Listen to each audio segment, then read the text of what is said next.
Chapter 390. Below, the warriors of the Thunderclap clan and the Foam clan were also fighting. These warriors were all between the 8th and 9th level, and they were using all kinds of techniques to fight. It was not an ordinary fight. The warriors that Pai Badian had brought were all skilled fighters, and although the Foam warriors weren't too shabby, they were still a little weaker. In less than 5 minutes, half of the Li family's warriors were dead, and the Pai warriors were getting closer and closer to the carriage. As Liamo looked at the situation below, his face revealed an anxious expression. With a single slash of his sword, he forced Thunderbolt Badian back a little, then hurriedly descended to the ground to protect xuanhuan. Pai Badian also landed on the ground. As soon as he touched the ground, he executed a technique that instantly killed 5 of the Foam warriors. The Foam warriors, who were already relatively weak, were now even weaker. "Finish this quickly," Pai Badian ordered. The Pai warriors increased the intensity of their attacks, forcing the Foam warriors closer and closer to the carriage. Liamo wielded his azure sword, guarding the crimson figure in the carriage closely, preventing the Pai warriors from taking a single step forward. After Thunderbolt Badian killed 3 more Foam clan warriors, he took out a whip with a flip of his hand. The scarlet whip cut through the air and lashed at the carriage. The carriage, which was already on the verge of collapse, was completely smashed by the whip. The crimson figure lay prone on the bottom of the carriage, motionlessly protecting the vital parts of her body from the shockwaves of the battle around her. When xuanhuan's entire body was revealed, Thunderclap Badian couldn't help but grow a little anxious. Judging from Liamo's anxiety for xuanhuan, he knew that as long as he could capture her and use her as a hostage, Liamo would be dead for sure. "Trap Liamo for me." Pai Badian issued another command. Of the remaining dozen or so Pai warriors, only 3 were left to deal with the remaining 5 Foam warriors, while the rest attacked Liamo simultaneously. Fireballs, icicles, rattan vines, and rocks flew at Liamo.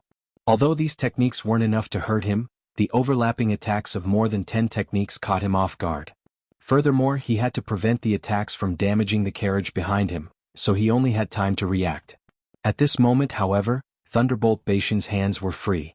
Spiritual energy surged beneath his feet, and he leapt high into the air, leaping past Liamo and grabbing at the red figure in the carriage behind him. "Xuanhuan, let's see where you can run this time." Thunderbolt Badian hooted, a smug smile on his face as he grabbed xuanhuan's arm. He didn't have any tender and protective feelings for the fairer sex. He used quite a bit of strength in this blow, which was enough to shatter an ordinary person's bones. However, the person in his hand did not cry out in pain at all. Instead, what made Thunderbolt Badian feel strange was that the arm in his hand was strangely sturdy. Just as this strange feeling surfaced in Pai Badian's heart, a familiar yet vague male voice rang in his ears. "Long time no see, Pai Badian." As this voice rang out, a yellow sword aura flashed by his side, and Pai Badian felt an intense, bone-piercing pain in xuanhuan's left arm. "Arg!" Pai Badian's cry of pain reverberated through the air, and the bone-piercing pain continued. That yellow sword aura slashed at Pai Badian's body once more. Enduring the pain, Pai Badian didn't even have time to see what was happening. A sword aura rose from beneath his feet, and he flew up into the air. When he looked down from midair, he saw a person dressed in a dark robe standing at the bottom of the carriage. However, it wasn't xuanhuan but a burly man. Qin Feng stood tall on the carriage like a pine tree. He tore off his pink robe, revealing a warrior's outfit underneath. He held his gigantic saber in one hand, and with the other he pulled off Pai Badian's other arm. He shouted to the sky, "Pai Badian, today I'll avenge the students and instructors of the Beastmaster Hall." Then he brandished his gigantic saber and chopped Pai Badian's arm into pieces. Pai Badian felt that the bone-piercing pain in his left arm had turned into a bone-piercing pain in his brain. The extreme pain drove Pai Badian into a frenzy. His sensible choice was to flee, but his madness caused him to lash out at Qin Feng with the scarlet whip in his hand. By this time, Liamo had already dealt with the dozen or so Foam warriors. When he saw that Pai Badian was attacking Qin Feng in a frenzy, he immediately leaped onto the carriage and stood in front of Qin Feng. The scarlet whip wrapped itself around Liamo's green light sword. The two of them stared at each other, separated by the sword and the whip. "You've lost," Liamo exclaimed. "That might not be the case," Pai Badian replied coldly. "Don't think that you can fool everyone with your little tricks. The Ghost Master has already brought more than 20 warriors to capture xuanhuan. That black-robed man is being held back by my father, and you're still here. I'm afraid that xuanhuan has already fallen into the hands of the Ghost Master." Liamo's gaze turned cold. It looks like I'll have to finish you off as soon as possible. Quote Liemo had set up a trap for Yun Ruoyan to hide while Qin Feng disguised himself as her to lure Pai Badian and the others out. However, while the Ghost Master was monitoring Yun Ruoyan's group, he had discovered that they frequently visited Feng Yicheng's residence. Although he had no way of knowing what Yun Ruoyan's group was planning, his many years of experience in the art of deception could tell that something fishy was afoot. Although he wasn't sure, he still suggested a backup plan, and Pai Badian agreed. He had Pai Yan and Pai Badian follow Li Mo's group, and if nothing went wrong they would be able to capture Yun Ruoyan. As for the Ghost Master, he led another group of warriors to lie in ambush around Feng Yicheng's residence, just in case. The Ghost Master didn't lie in ambush for long before he saw Yun Ruoyan being escorted into the courtyard by Feng Yicheng's group. Once Yun Ruoyan's group entered the courtyard, the Ghost Master leaped over the walls and easily killed all of Feng Yicheng's guards. At that moment Yun Ruoyan, Feng Yicheng, and Zhui Yifeng were waiting for Li Mo's return in the main hall. Don't worry. Feng Yicheng saw that Yun Ruoyan was sitting stiffly on the chair, evidently worried and nervous. He comforted her, leave it to my uncle to deal with Thunder Flame. As for Pai Badian, he's too anxious to see through your plan. Yun Ruoyan nodded slightly. This plan was one that she and Liemo had come up with after much thought, and it had received everyone's support. In truth, she had desperately wanted to stay in the carriage and face danger with Liemo. However, logic told her that, given her current strength, she would only be a burden. The further away she was from Liemo, the safer he would be. And Liemo's greatest wish was to keep Yun Ruoyan out of danger with him. Zhui Yifeng, who was leaning against the door frame, suddenly turned to Yun Ruoyan and Feng Yicheng and gestured for them to keep quiet. What's the matter? Qin Feng asked in a low voice. Someone's come in, and more than one. Zhui Yifeng quickly rushed to Yun Ruoyan's side. Do you have a place to hide? Hurry and hide, Ruoyan. Stop hiding, none of you will be able to escape. A hoarse and unpleasant voice suddenly came from outside the door.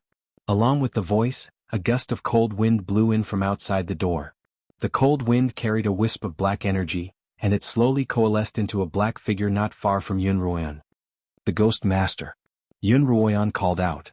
Mute girl, why aren't you calling me master anymore? Ah. The Ghost Master cackled. Feng Yicheng and Zhui Yifeng both stood in front of Yun Ruoyan. At the Ghost Master's command, a dozen or so cultivators leapt in from outside, and another 10 or so formed a second line of defense in the courtyard. Other than Yun Ruoyan, kill the other two. At the Ghost Master's command, the dozen or so cultivators in the room charged at Zhui Yifeng and Feng Yicheng. A blood-curdling scream came out of the Ghost Master's mouth. He took a few steps back and his ghostly hand was smoking. When the Ghost Master used his ghost hand to grab her, she quickly took out the Scarlet Eye Spirit Sword and used it to block the Ghost Master's hand. The Ghost Master managed to grab the Scarlet Eye Spirit Sword. The scorching heat of the Scarlet Eye had severely injured the Ghost Master's ghostly hand in an instant. The Scarlet Eye is the bane of ghosts like you. I'm afraid it won't be so easy for you to catch me. Yun Ruoyan held the Scarlet Eye Sword horizontally in front of her, not showing the slightest hint of fear in the face of the Ghost Master. The Ghost Master had witnessed Yun Ruoyan's prowess firsthand. Not to mention her cultivation, just her bravery alone had allowed her to face off against Yun Ruoyan, who was several realms higher than her. She had even managed to escape from Yun Ruoyan's clutches, and she was still standing in front of him, unscathed. She had even called for such a large group of cultivators to capture her. When the Ghost Master thought of this, he gave up on the idea of personally dealing with Yun Ruoyan. Instead, he took out a small black bottle from his robes and pulled out the cork. A black gas floated out of the bottle and slowly coalesced into a humanoid figure in front of Yun Ruoyan. This was none other than the ghostly figure that Yun Ruoyan had sent to deal with the Ghost Master that day in the darkest of inns. Yun Ruoyan looked at the ghostly figure hovering 3 inches above the ground, her brows furrowed tightly. Ever since she had been rescued by Liemo, the ghostly figure hadn't appeared, and she had guessed that it had been captured by the Ghost Master. Although Yun Ruoyan wasn't surprised to see the ghostly figure, her heart sank. Chapter 391. Yun Ruoyan gently turned the ghost ring on her finger, but the ghost didn't react in the slightest. The ghost ring was specifically designed to control ghosts, but now that it was useless, Yun Ruoyan's heart sank even more. I've already refined this ghostly puppet, and I'm its new master. The Ghost Master's raspy voice was filled with pride. Then his voice turned cold as he ordered, "Go capture that Yun Ruoyan." As soon as the phantom heard her command, It raised the ghostly blade in its hand and slashed at Xuanhuan. Xuanhuan used her scarlet eye to block the attack, but the ghostly blade was no match for the scorching heat of the scarlet eye and dissipated. However, the force of the blow caused Xuanhuan to stumble back a few steps and slam into a wall. After being nourished by Xuanhuan's black spiritual energy, the phantoms had been able to materialize into their current physical form, and their fighting prowess had greatly increased. In particular, the ghostly blade in its hand, although it wasn't a match for Qi Tong, it was still incredibly powerful. Based on Xuanhuan's current strength, she wouldn't be a match for it. If not for Qi Tong, Xuanhuan would have had to endure that blow. The Ghost Master seemed to have noticed this as well, and he ordered the ghost, "Continue attacking until she can't hold her sword." The ghost clenched its fists in the air, and a ghostly blade appeared in its hands. It raised the blade and slashed at Xuanhuan once more. Each time, the blade was dissipated by Qi Tong, but under the Ghost Master's urging, the ghost would quickly condense a new blade and slash at Xuanhuan. After this happened 5 times, Xuanhuan felt her hands go numb. With a clang, Xuanhuan finally couldn't hold on to Qi Tong any longer, and it fell to the ground. The ghostly blade didn't stop in the slightest, heading straight for Xuanhuan's head. "Stop!" The Ghost Master shouted in time, and the blade stopped just inches from Xuanhuan's head. "Miss Yun, you'd better behave." Seeing Xuanhuan's gaze on Qi Tong, the Ghost Master turned to the ghost. "Knock her out." The ghost raised its hand and struck at the back of Xuanhuan's neck. As soon as she opened her mouth, she felt a sharp pain in the back of her head and fainted. Qi Tong turned into a streak of light and entered Xuanhuan's body. "Stop." The Ghost Master used his ghostly hands to lift the unconscious Xuanhuan up, while the ghost demon placed a ghostly blade against Xuanhuan's neck. Zhui Feng and Feng Yicheng, who were fighting with the warriors, immediately stopped fighting. "If you dare touch a single hair on her head, I'll definitely grind your bones to dust," Zhui Feng said coldly to the Ghost Master. "Humph, shameless boasting," the Ghost Master also said coldly. His eyes suddenly shone with greed as he looked at Zhui Feng and Feng Yicheng. He said coldly, "I should have killed the 2 of you without mercy, but the 2 of you are perfect ingredients for refining Ghost Ho. I will spare your lives for now." Afterwards, he ordered his warriors to tie up the 2 of them and bring them out of Feng Yicheng's mansion, heading towards the place he had agreed to meet with the Thunderbolt father and son. One of Thunderbolt's arms had been severed, and he was gradually losing ground under the combined attacks of Li Mo and Qin Feng. Just as the 2 of them were about to kill each other, Thunderbolt suddenly arrived. In midair, Thunderflame could see Pai Beishan's bloodied body being pincered by Li Mo and Qin Feng's attacks. With a heart-wrenching cry, he sped toward Li Mo and Qin Feng. "Qin Feng," Li Mo said to Qin Feng, "I'll leave Thunderbolt Badian to you." With that, he activated his spiritual sword and charged at Thunderbolt Flame. "How dare you hurt my Tian? I'll kill all of you." Thunderbolt's voice was filled with rage. His earthen yellow fists were enveloped in a layer of spiritual fire as he punched at Li Mo. Li Mo took out his azure sword and thrust it at Thunderflame's fist. Although Li Mo's sword wasn't an ordinary weapon, Thunderflame's cultivation was much higher than his, and Thunderflame's fist was able to withstand Li Mo's sword. "Eat another punch." Thunderbolt's other fist came at Li Mo, who had no choice but to retreat. Li Mo steadied himself and turned back to look at Qin Feng and Sui Beishan's situation. Sui Badian was already an arrow at the end of its flight. Therefore he was fighting with all his might. He was fighting with Qin Feng in a suicidal manner. Therefore, Qin Feng wasn't able to kill him in a short time. In his panic, Thunderflame tried to circle around Li Mo, but Li Mo's speed didn't slow down at all. He didn't have the slightest chance. "You're courting death," Li Mo roared. "Thunderbolt, you're the one courting death this time, aren't you?" Li Mo looked behind Thunderbolt. Thunderflame also sensed a powerful aura behind him. Turning around, he saw Count of Wind hovering 30 feet behind him on his flying sword. "City Lord Thunderbolt, you run pretty fast," Count of Wind whispered. "But I'm not slow either." Thunderflame glanced at Sui Badian, who was locked in a death match with Qin Feng, then at Fenghua and Li Mo, who had formed a pincer attack on him. He laughed bitterly. "Are we really going to lose our lives here? I, Thunderbolt the First, have miscalculated time and time again. In the end, I can't even protect my own son. Those who are too ambitious and ruthless usually don't have a good ending," Count of Wind said. "Who are you? Can you let me die knowing?" Thunderflame asked Count of Wind, who was hidden in the black robes. "Who are you?" Thunderbolt and Wind City had always been at odds with each other. In recent years, with the rise of Wind City, the two had become even more hostile. Although killing Thunderbolt wasn't part of the Feng family's plan, it was a gift from the heavens. Count of Wind was naturally more than happy to oblige. Who I am isn't important. What's important is that today, I'll use all my strength to take your life. Count of Wind was an extremely cautious man. Even if he decided to kill Thunderbolt, he wasn't willing to reveal his identity as a member of the Feng family. Since that's the case, let's use our best moves. Thunderflame took out a large blade and pointed it towards the sky. A yellow and red spiritual energy fused into one and soared into the sky from Thunderflame's blade. In a split second, dark clouds covered the sky, and crackling sounds of thunder could be heard in the sky. Not good, he's going to use a lightning-attracting technique. Count of Wind shouted. As he did so, a bolt of lightning fell from the sky. Thunderbolt pointed his broadsword in Li Mo's direction. With a deafening crack, the bolt of lightning struck Li Mo's back. Li Mo turned around and saw that Qin Feng was fighting Pai Badian with obelisk in hand. Caught off guard, he was struck by a bolt of lightning from the sky, and his entire body was charred black as he fell from the sky. Qin Feng. Li Mo called out as he chased after Qin Feng, catching his falling body in his arms.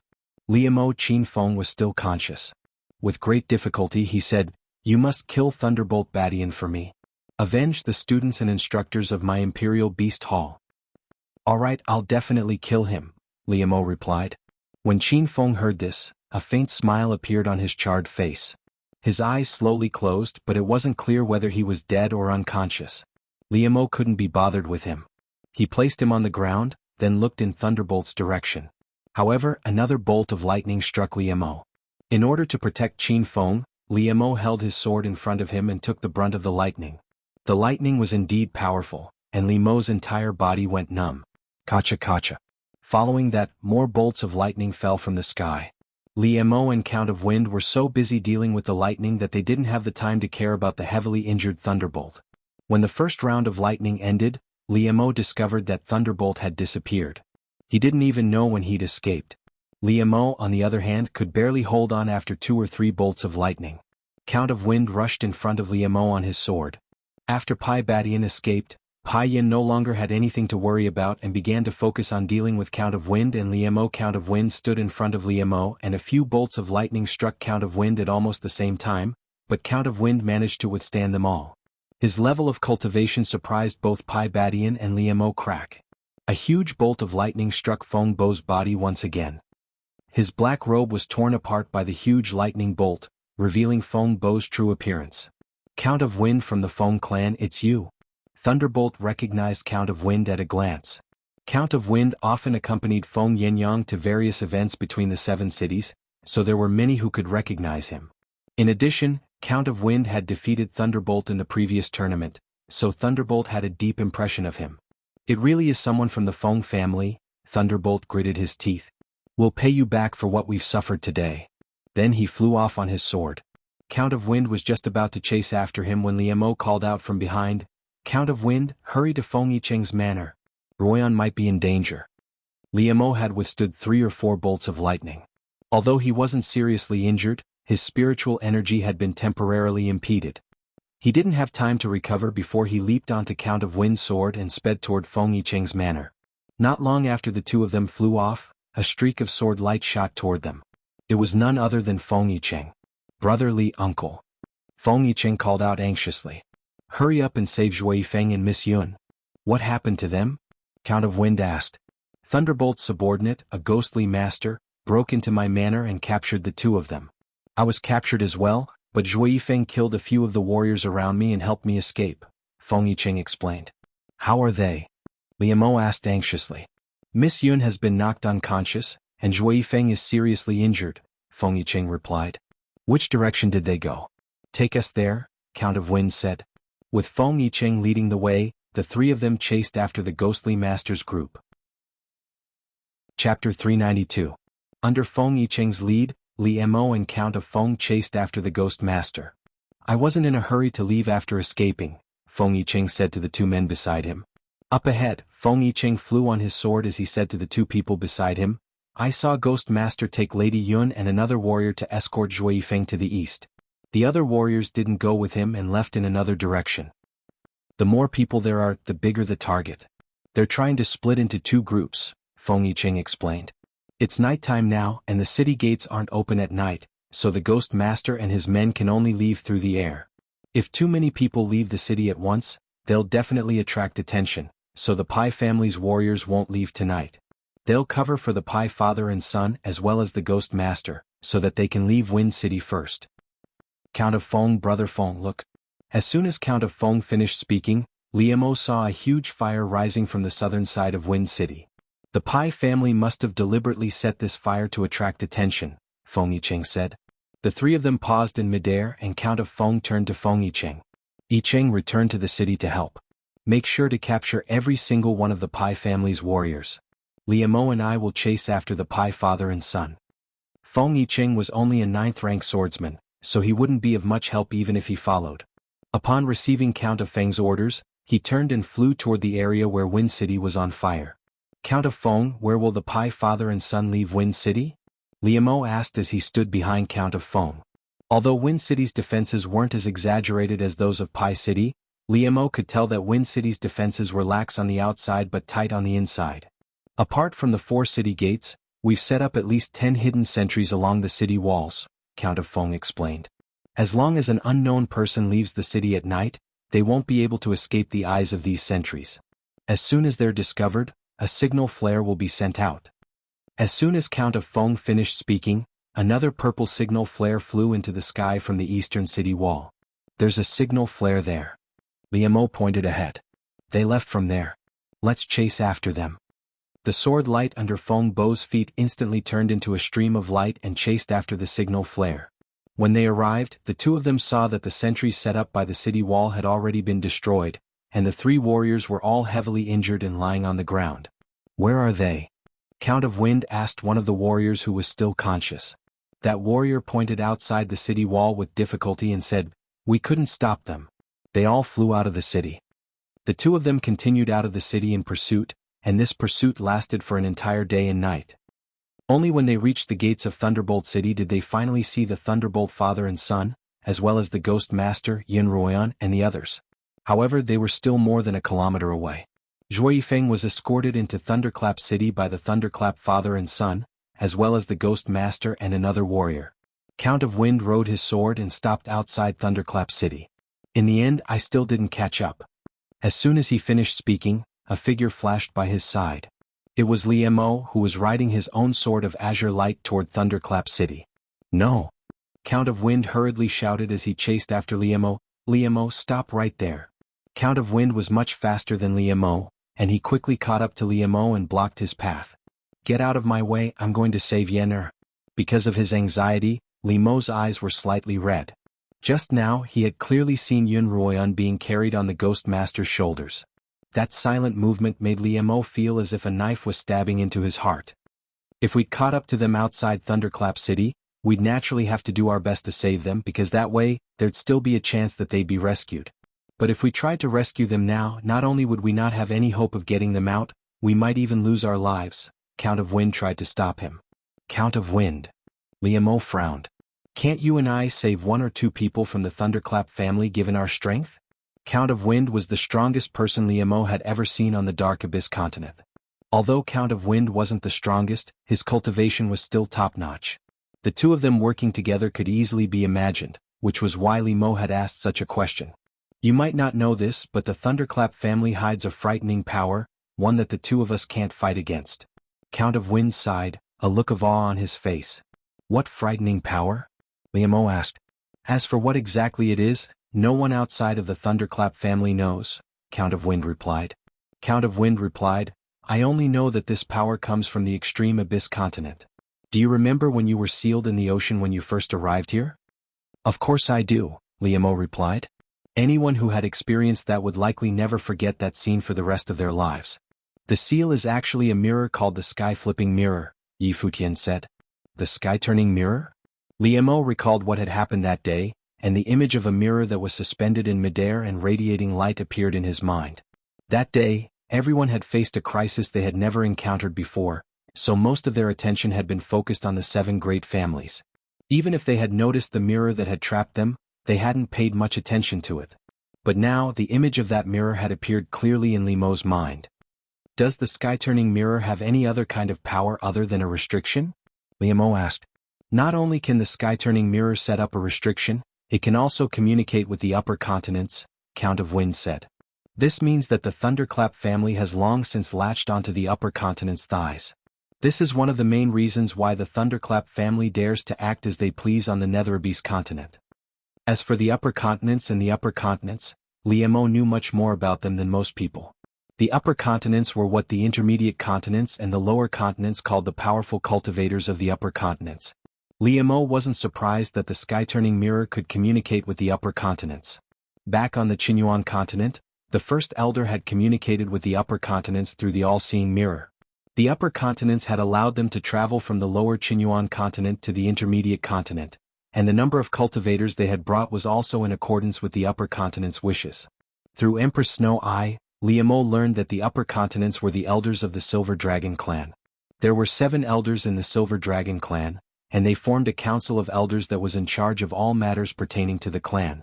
However, due to a 1,000-year rule, they couldn't directly interfere with the affairs of the intermediate continents and the lower continents.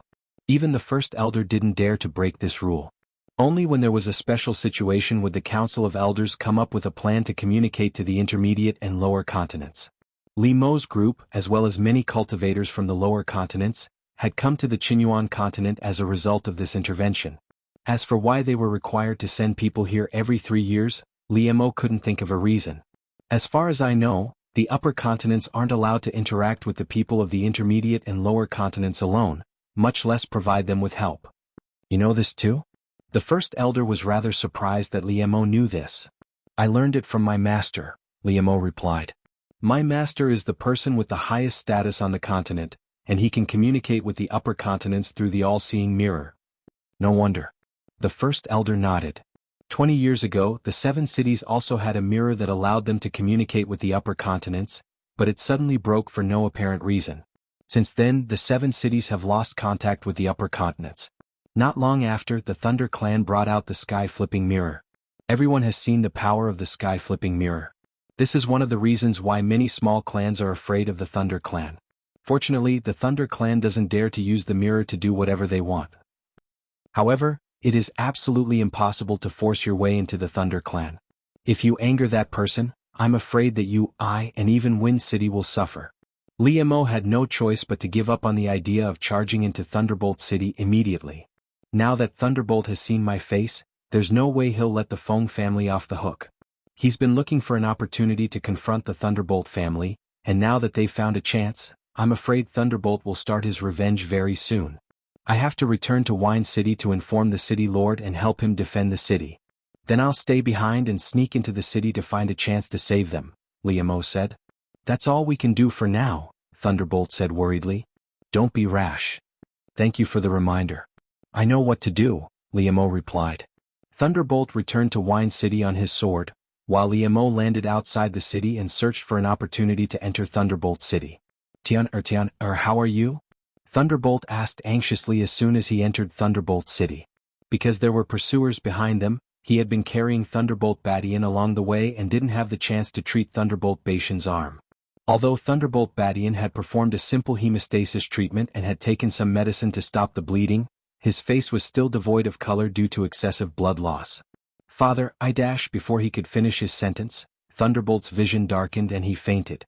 Thunderbolt had been holding on with his last breath, but this time he was exhaling more than he was inhaling. Even Thunderbolt, as the head of the Thunderbolt family, panicked at the sight of his son, who was on the brink of death. Patriarch. The Ghost Master reminded him. Hurry and bring the young lord to see the Silver Dragon Elder. He'll definitely be able to save the young lord. Thunderflame reacted and immediately carried Thunderclap Badian towards the City Lord Mansion. Chapter 393. As soon as they entered the manor, Thunderflame carried Sway Badian directly into a dark room in his bedroom. The Ghost Master carried Yun Ruoyan and followed behind him, while Zhuifeng was brought to a room where the warrior locked him up. Thunderflame placed Pai Badian on the ground in front of the sky-flipping mirror. Then he walked up to the mirror and bit his finger, dripping a drop of blood onto its surface. Under normal circumstances, Thunderflame and the Silver Dragon Elder would arrange a time and place for their next meeting through the sky-turning mirror, or the Silver Dragon Elder would summon them.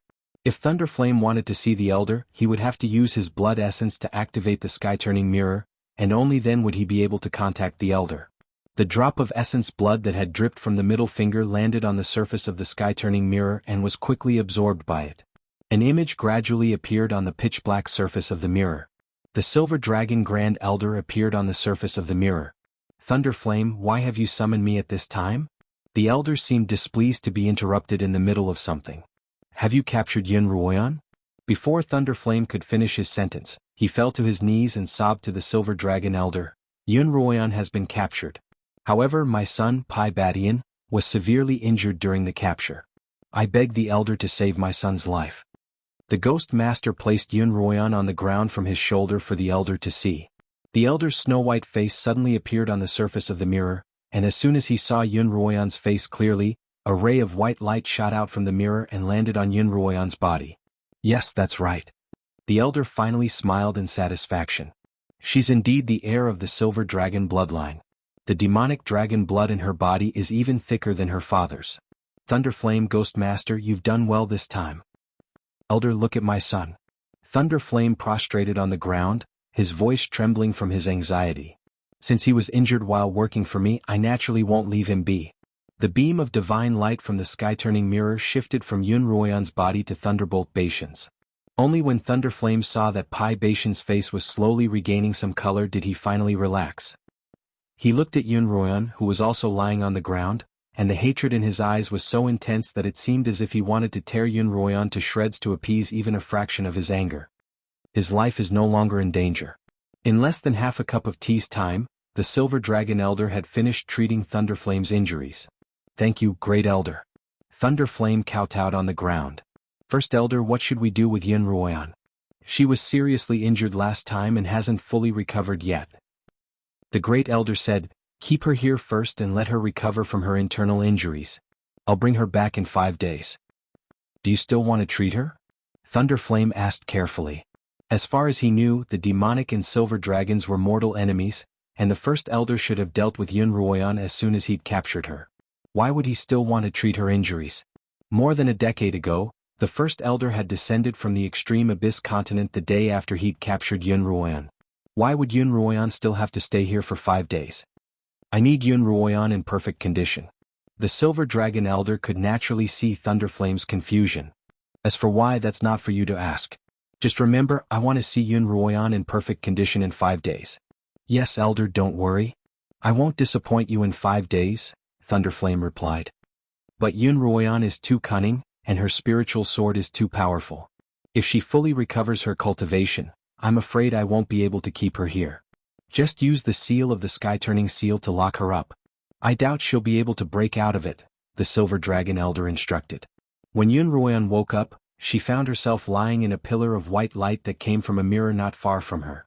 Xuanhuan squinted, still a little dazed, and slowly remembered that this was the same mirror she'd seen in the hunting grounds. Xuanhuan looked away from the mirror and around her. All she could see was darkness, and there was nothing else in the enclosed space other than the mirror. It looks like I've been locked up by that old man, Thunderflame. Xuanhuan guessed that since the Ghost Master was Thunderflame's subordinate, being captured by the Ghost Master meant that she was in Thunderflame's hands. Thunderflame, Ghost Master, Thunderflame. Xuanhuan shouted at the top of her lungs, but other than her own voice, there was no other sound. Mistress, Xiaoqiu's voice rang out in Xuanhuan's mind once more. Look at that mirror. When Xuanhuan heard Xiaoqiu's words, she turned her attention back to the mirror. What about the mirror? Xuanhuan asked. Doesn't that mirror look like the all-seeing mirror? Xiaoqiu asked. Xuanhuan confirmed that the sky-turning mirror was indeed somewhat similar to the all-seeing mirror. Xiaoqiu continued, if the all-seeing mirror can communicate with the silver dragons on the upper continents, then could this mirror be able to do the same? If it's possible, then the Thunderbolt family might be the minions of the Silver Dragon clan, acting on the orders of the Silver Dragon clan. If that's the case, doesn't that mean that my father was captured by the Silver Dragons? Xuanhuan continued Xiaoqiu's train of thought. Very likely, Xiaoqiu replied. Xiaoqiu said, the Silver Dragons must have captured you to prevent you from reviving the Demon Dragon tribe. In that case, could my mother have also been captured by the silver dragons? I don't think so, Xiao replied. Your mother was a mortal and she had already given birth to you. If they wanted to capture you, they would have captured you, not your mother. Xiao also told Yun Ruoyan that the cultivators of every continent had their own rules, and that they couldn't do as they pleased. For example, the cultivators of the Heiyuan continent couldn't do as they pleased on the Xuanhuan continent, and the silver dragons of the extreme abyss continent couldn't do as they pleased on the Heiyuan continent or the Xuanhuan continent. This rule had been set by the cultivators of the lower and mid-tier continents after they'd helped the silver dragons exterminate the demonic dragons, and they'd all sworn oaths to abide by it. It seems that after 1,000 years the silver dragons have become disobedient. They don't dare to do as they please on the mid-tier and low-tier continents, so they've decided to raise their own minions. It's highly likely that the Thunderflame family is one of their minions. Yun Ruoyan thought for a moment. Xiao suddenly has an idea, but I'm not sure if it'll work. What is it, mistress? Let's hear it. If the silver dragons want to capture me, then perhaps I'll be able to see my father again. And Liemo has been looking for a way to get to the silver dragon's lair. You can't. Before Yun Ruoyan could finish, Xiao interrupted her. Mistress, if you allow yourself to be captured by the silver dragons, you'll be a lamb walking into a tiger's den. You mustn't take such a risk. Mistress, I've noticed that ever since you've arrived on the Xuanhuan continent, you've become very adventurous. That time you went to the spirit crystal mine with the beast cloaks, and this time, you stayed in an inn in the darkest lands, and you broke through the bracelet's power. Now you're actually going to the extreme abyss continent. You weren't like this before. In the past, Yun Ruoyan had dared to do anything she wanted, but that was only if she had a certain degree of confidence. She wasn't like now, where she'd do whatever she wanted without regard for the consequences.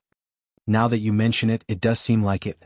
Yun Ruoyan sat cross-legged on the ground, thinking about Xiao's words. I don't know why, but I keep feeling the urge to take risks and I'm not afraid of getting hurt at all. Every time I get hurt, I feel like I've been reborn. It might not be a misconception, Xiao said after a moment's thought. Perhaps it's because of the demonic dragon blood in your body. The demonic dragon blood in my veins? That's right. As far as I know, the demonic dragon race is extremely adventurous, and their bloodlines naturally carry this trait. A portion of the demonic dragon blood in your veins has already awakened. Although it's only a small portion, it's still having a significant impact on you. Mistress, with your current cultivation you'll have to restrain yourself. If you do something irreversible in the heat of the moment, you'll be in deep trouble. Xiao had also been frightened by Yun Ruoyan's repeated actions, and it was trying its best to convince her otherwise. I understand, Yun Ruoyan replied. I'm afraid that this time, it's not that I'm willing to take the risk, but that I'm trapped here and can't get out at all. Look at this wall of restrictive spells. Yun Ruoyan reached out and touched the pillars of light around her. Although they looked like ordinary pillars of light, they were as hard as an iron wall. Mistress, don't worry, Liemo will definitely find this place, Xiao assured. Liemo can break through a barrier of this level with a single punch. Will Liemo really be able to find this place?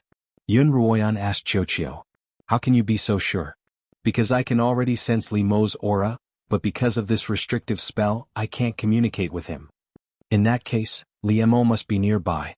Yun Ruoyan stood up excitedly. In fact, not only was Liemo nearby, he had already entered the city lord's manor.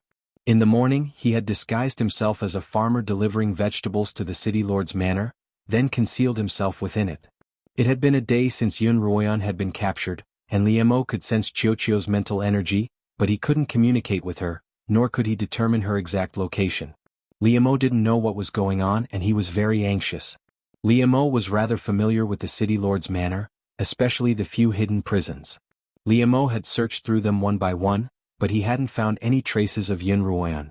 In that case, there was only one place that Liemo knew of but hadn't checked: the hidden prison beneath Pai Beishan's room. Liemo, Qin Feng and Lin Tianming had all been imprisoned there. At the moment, Liemo was hiding in a fake mountain in Pai Beishan's manor, quietly waiting for the night to come. Then he would sneak into Pai Beishan's prison. Chapter 394. Although Thunderclap Beishan's life was no longer in danger thanks to the First Elder's treatment, his broken arm was still a serious injury. Furthermore, he had expended a great deal of spiritual energy during the battle, and his spiritual vortex had been shaken.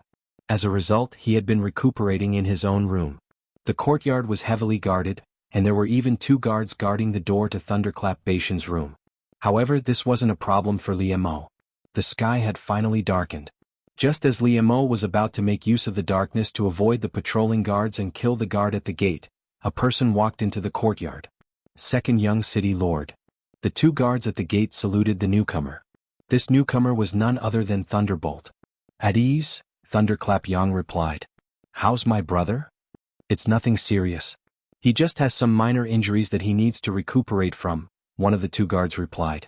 He was Thunderbolt Tyrant's personal guard. Alright, I'll go in and take a look. Thunderclap Yang pushed open the door and entered the room. When Liemo saw this, he used his movement technique to sneak to a corner of the courtyard. Then, using the wall, he silently made his way to the roof. He peeled off the roof tiles and peered into the room.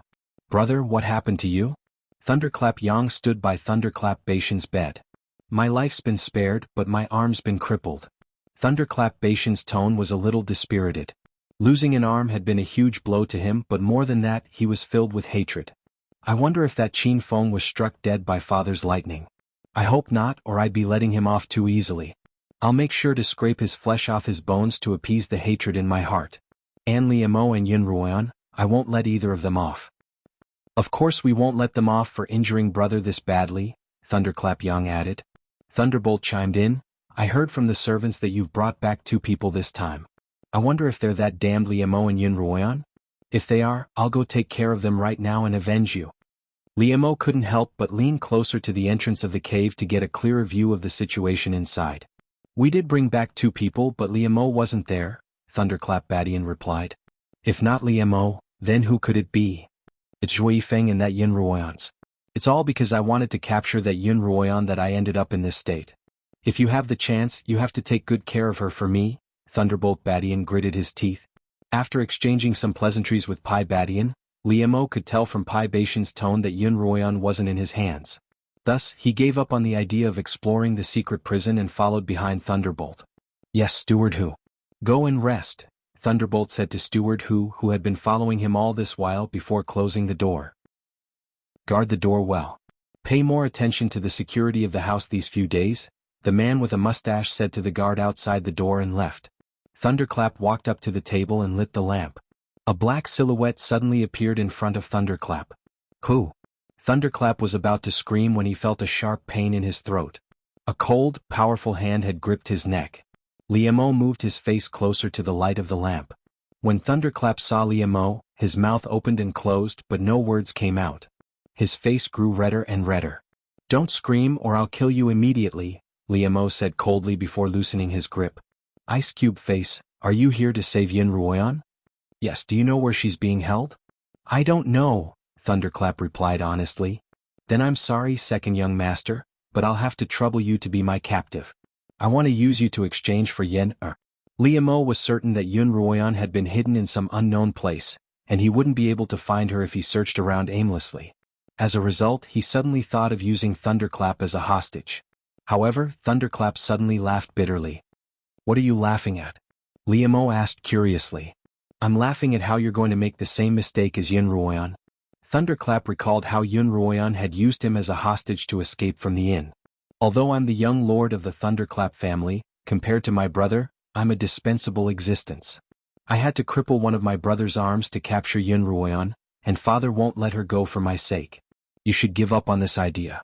Xuanhuan had used a bewitching powder on Thunderclap in the inn, but what she didn't know was that the Scions of the large families had undergone professional training from a young age in order to ensure their own safety and to prevent themselves from being easily manipulated by others.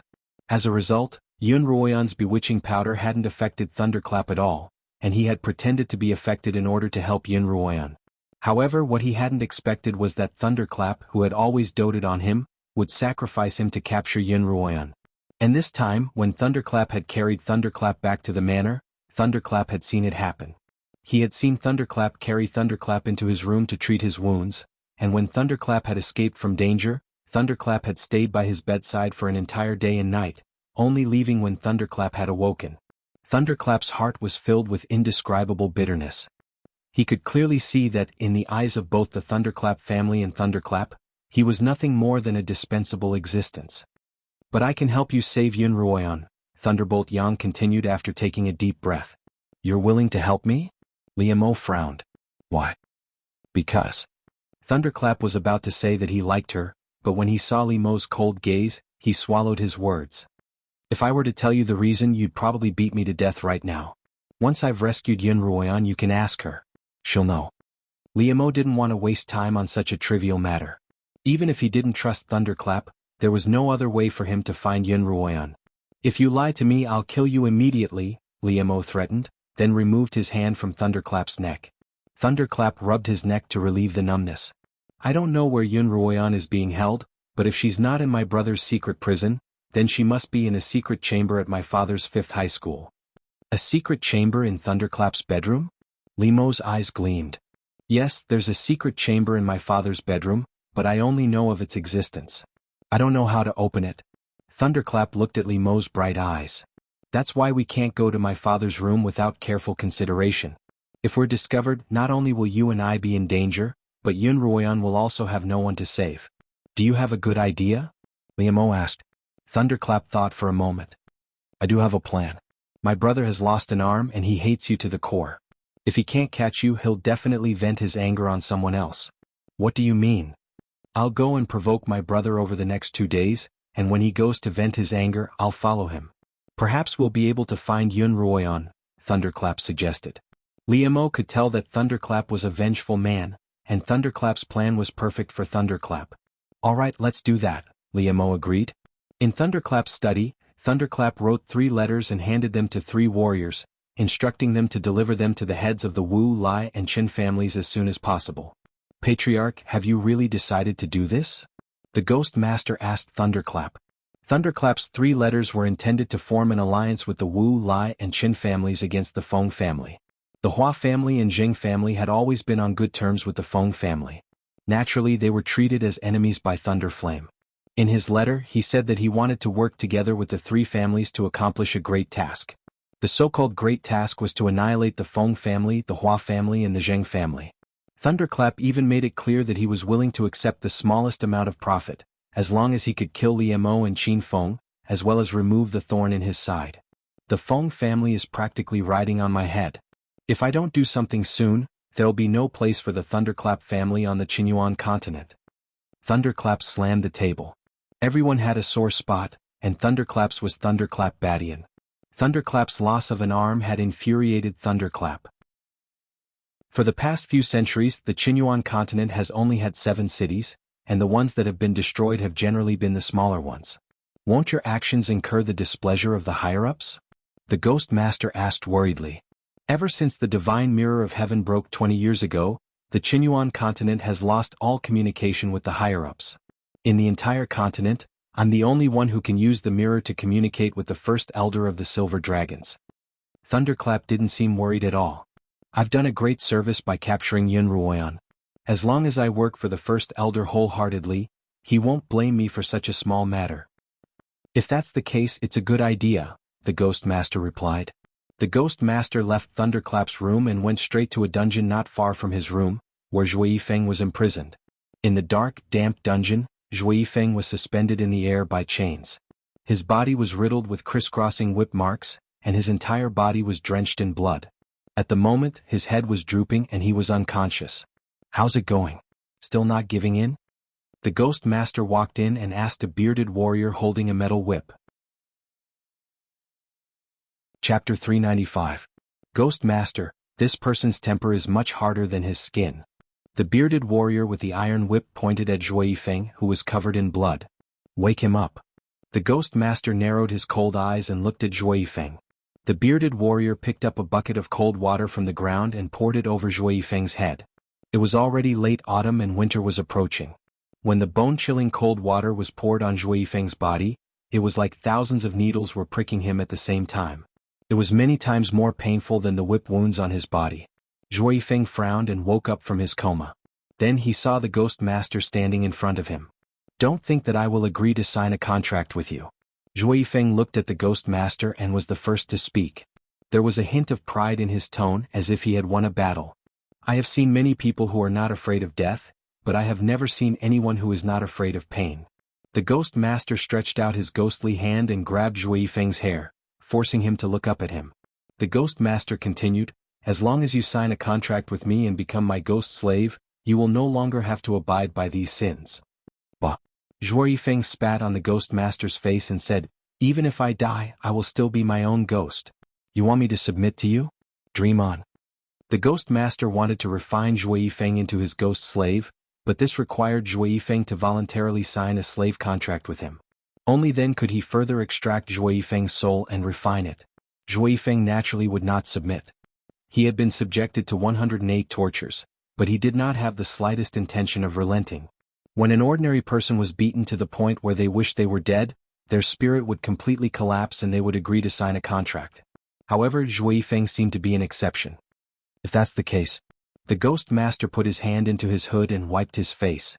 He slowly said, then don't blame me for being ruthless. After saying that, the Ghost Master took out a red bottle from his bosom.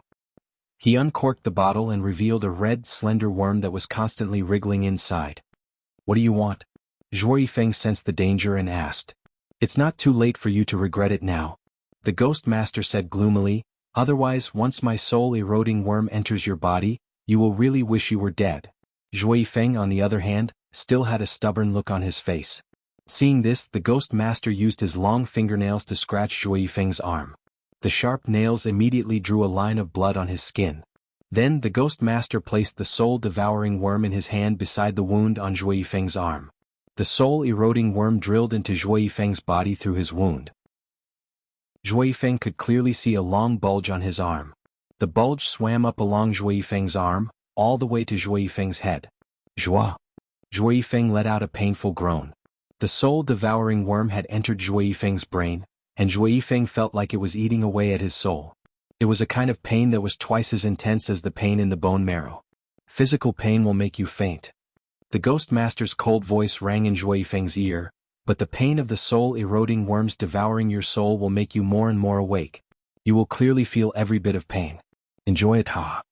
The Ghost Master's sinister laughter grew further and further away, but just as he had said, Zhuo Yifeng could feel the bone-eroding and soul-devouring pain in his mind becoming clearer and clearer. Within a secret chamber in Thunderflame's bedroom, Xuanhuan's eyes were closed as she recuperated. The wordless book appeared in her mind again. The book automatically flipped to the second page, and then words gradually appeared on it. It was the part of the Divine Dragon technique that she could understand the most recently. Those words seemed to possess some sort of power. As long as Xuanhuan looked at them, her body would enter a meditative state. After an indeterminate amount of time, when she opened her eyes, a red light flashed across them. Mistress, how are you feeling? Qiuqiu asked hurriedly. Xuanhuan wasn't in a hurry to answer Qiuqiu's question. Instead, she sent a sliver of her consciousness into her spiritual vortex, where she could once again see her own spiritual energy transforming into a black mist. In addition, the saintly spirit crystal in her bracelet had once again come into play, constantly releasing spiritual energy to nourish Xuanhuan's spiritual vortex. Although Xuanhuan's injuries had all healed, and her ruptured spiritual vortex had mostly healed, her cultivation hadn't been fully restored.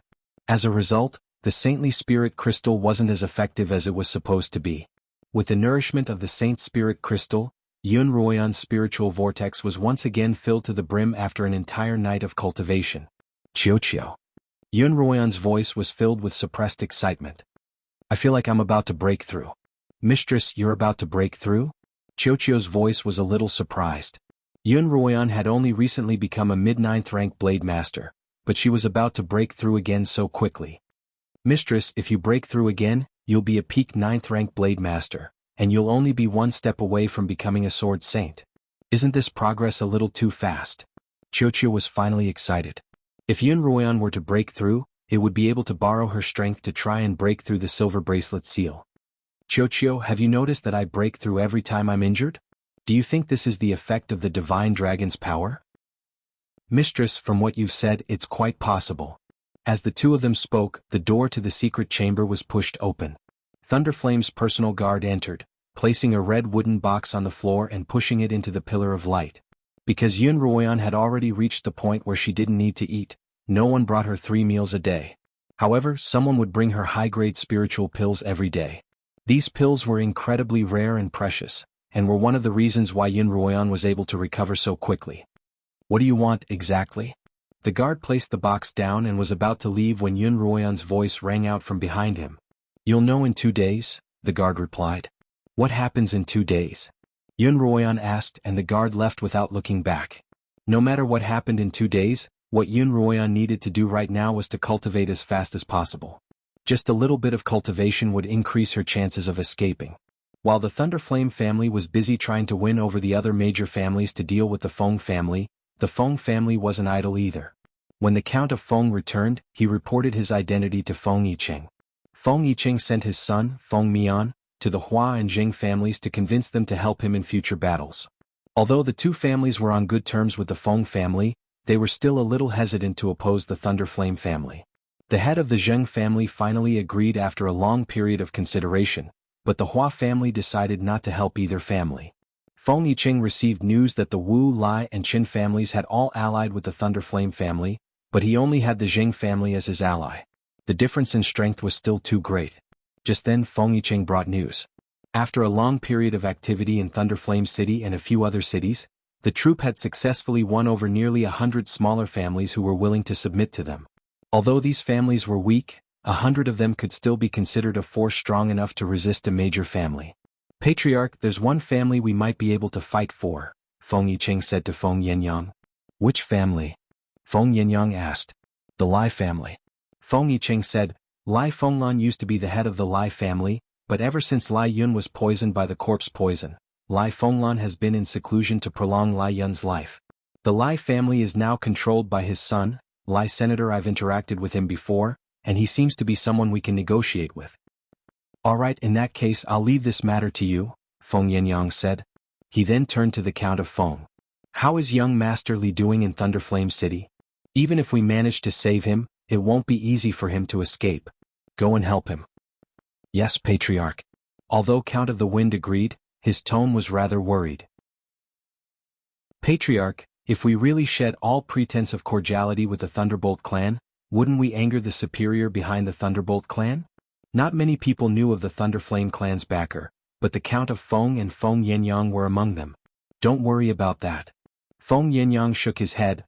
"As long as we don't cause too much of a commotion, the person in charge will not care about the matters of the lower continents. The person behind the Thunderflame clan has always been in hiding, so he must have his own concerns. The only thing he can give the Thunderflame clan is support in terms of techniques. As for acting against the Feng clan for the Thunderflame clan, the Thunderflame clan is not worthy. If Patriarch says so, then I can rest assured." Count of Feng sighed in relief. Early in the morning, Thunderflame went to Thunderflame Bashan's room. Just as he reached the door, he heard the sound of a water basin falling to the ground. "What are all of you doing? You can't even do such a simple thing properly. Sell all of you to the extreme darkness grounds." Thunderflame Bashan's furious voice came out. Thunderflame's footsteps paused for a moment, then he pushed the door open and walked in. He saw the servant girl who usually served Thunderflame Badian kneeling on the ground. There was a water basin stuck beside her, and all the water was spilling out. "Brother, what's wrong?" Thunderflame walked over and asked Thunderflame Badian. "These servants don't even know how to wipe themselves. The water is either too cold or too hot." Thunderflame Badian said angrily. Thunderflame Badian, who had always been eccentric and silent, had become irritable because he lost an arm. "This servant won't dare to do it again. I beg young Castellan not to sell this servant to the extreme darkness grounds." The servant girl begged. Thunderflame glanced at her, then said to Thunderflame Badian, "Brother, this servant is responsible for taking care of your daily life. If she can't satisfy you, then no one else will be able to do it." Chapter 396.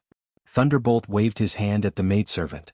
The maidservant was used to reading people's eyes, so she immediately understood that the second city lord wanted her to lie low until the limelight blew over.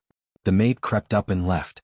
Thunderbolt continued, "Brother, it seems to me that you're angry and that's why you hate everything you see. You need to get rid of that anger." "But how?" Thunderbolt Badian had been cooped up in his room for the past few days, the pain of losing his arm almost driving him insane. "You're transferring your own pain to someone else." Thunderbolt looked at Thunderbolt Badian and murmured, "Brother, didn't you think of such a simple method?" "That's right. Why didn't I think of such a simple method?" Thunderbolt Badian mumbled to himself. "Brother, I'll make the arrangements. Do you want to be a hunter or a beast?" However, Thunderbolt Badian waved his hand.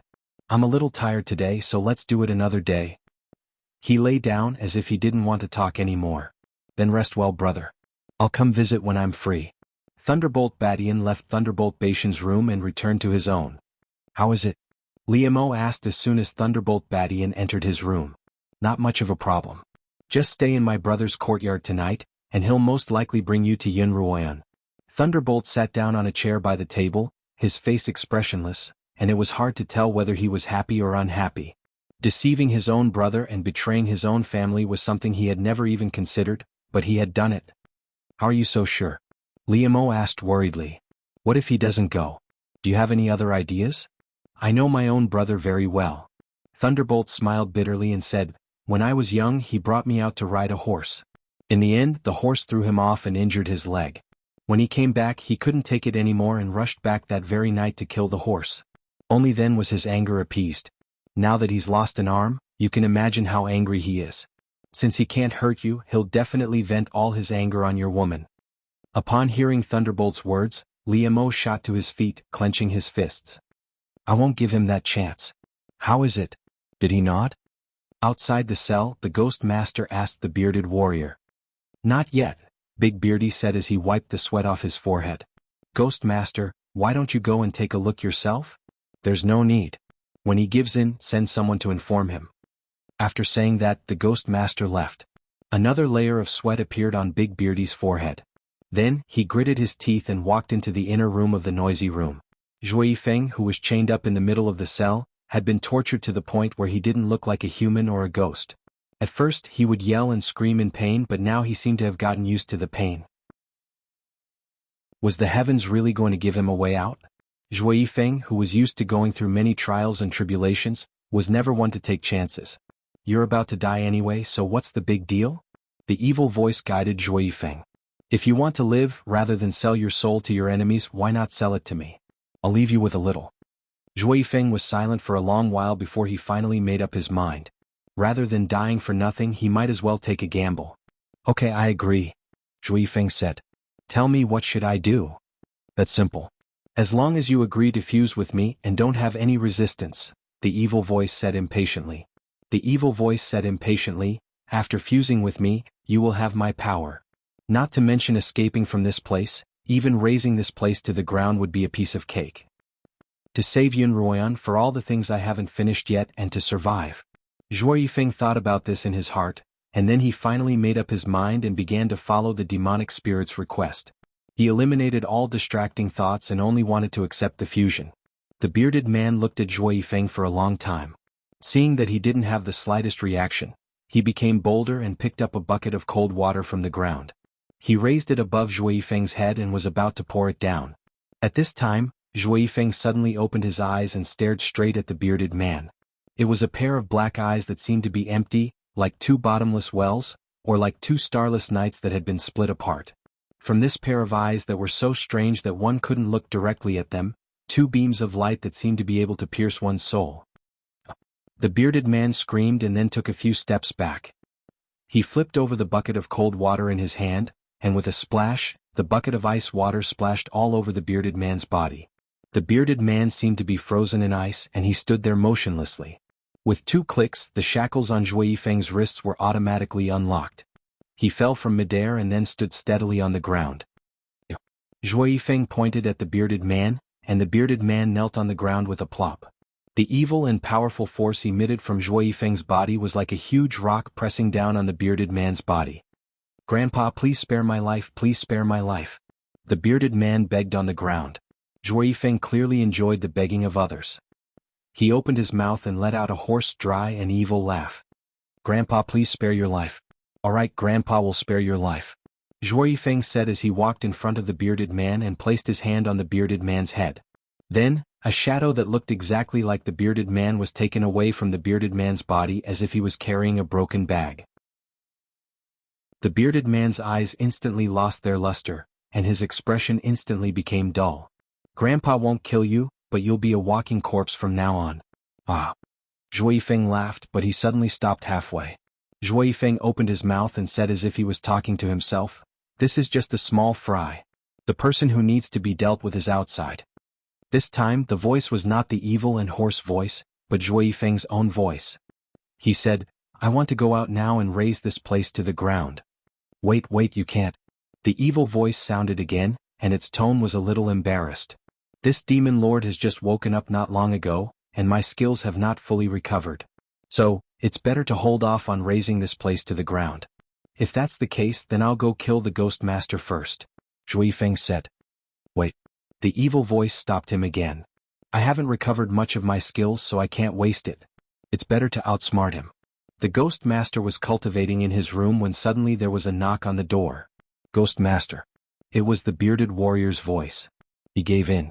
"Zhui Feng gave in and agreed to sign a contract with you." When the ghost master heard this, he immediately laughed in a hoarse voice. He thought to himself, as expected, no one can withstand the torture of the soul-devouring worms. He then hurriedly got out of bed and followed the bearded warrior to the dungeon. Because he was too excited, the ghost master did not notice the abnormality of the bearded man. The two of them quickly arrived at the dungeon. Chapter 397. In the dungeon, Zhui Feng was suspended in midair, his head drooping as if he were on the brink of death. "So, have you thought it through?" The ghost master walked up to Zhui Feng's side and asked. Zhui Feng nodded silently, then closed his eyes and said weakly, "I agree to sign a contract with you. You can take the soul-devouring worm out of my body now." "That won't be necessary." The ghost master smiled. "In order to refine you into a ghostly slave, the soul-devouring worm is a necessary procedure. However, as long as you sign a contract with me, you won't feel any pain." "Oh? Is that so?" Zhui Feng's weak voice suddenly changed into a raspy, evil voice. At the same time, Zhui Feng opened his scara eyes and looked directly at the ghost master. The ghost master's heart trembled. Just as he was about to react, Zhui Feng landed from midair, a metal chain in his hand. The ghost master reached out to grab Zhui Feng, but Zhui Feng used the chain to bind the ghost master's hand. The ghost master suddenly broke the chain, allowing the ghost master to retreat. But Zhui Feng was blocking the door, and the ghost master couldn't escape. "Who are you?" the ghost master asked in a hoarse voice. "I'm your grandfather." After saying that, the evil voice took out a black whip and lashed it at the ghost master. The ghost master had only just dodged to the side when the whip seemed to have a life of its own. With a slight twist, the whip wrapped itself around the ghost master's neck. The whip was wrapped tightly around the ghost master's neck, and the more he struggled, the tighter it got. Just as the ghost master was about to be strangled to death, the ghost master suddenly reached into his robes and pulled out the bottle containing the demon spirit. Just as he was about to open it, Zhui Feng kicked the bottle into the air, and reached out to catch it. "This belongs to Ruoyan, so I'll return it to its rightful owner." He had personally seen the ghost master release this thing at Feng Yicheng's manor, and he had heard their conversation. He knew that Gui Mei had become a ghostly beast, and that it belonged to Yin Ruoyan. Don't kill me." The ghost master finally began to beg in fear.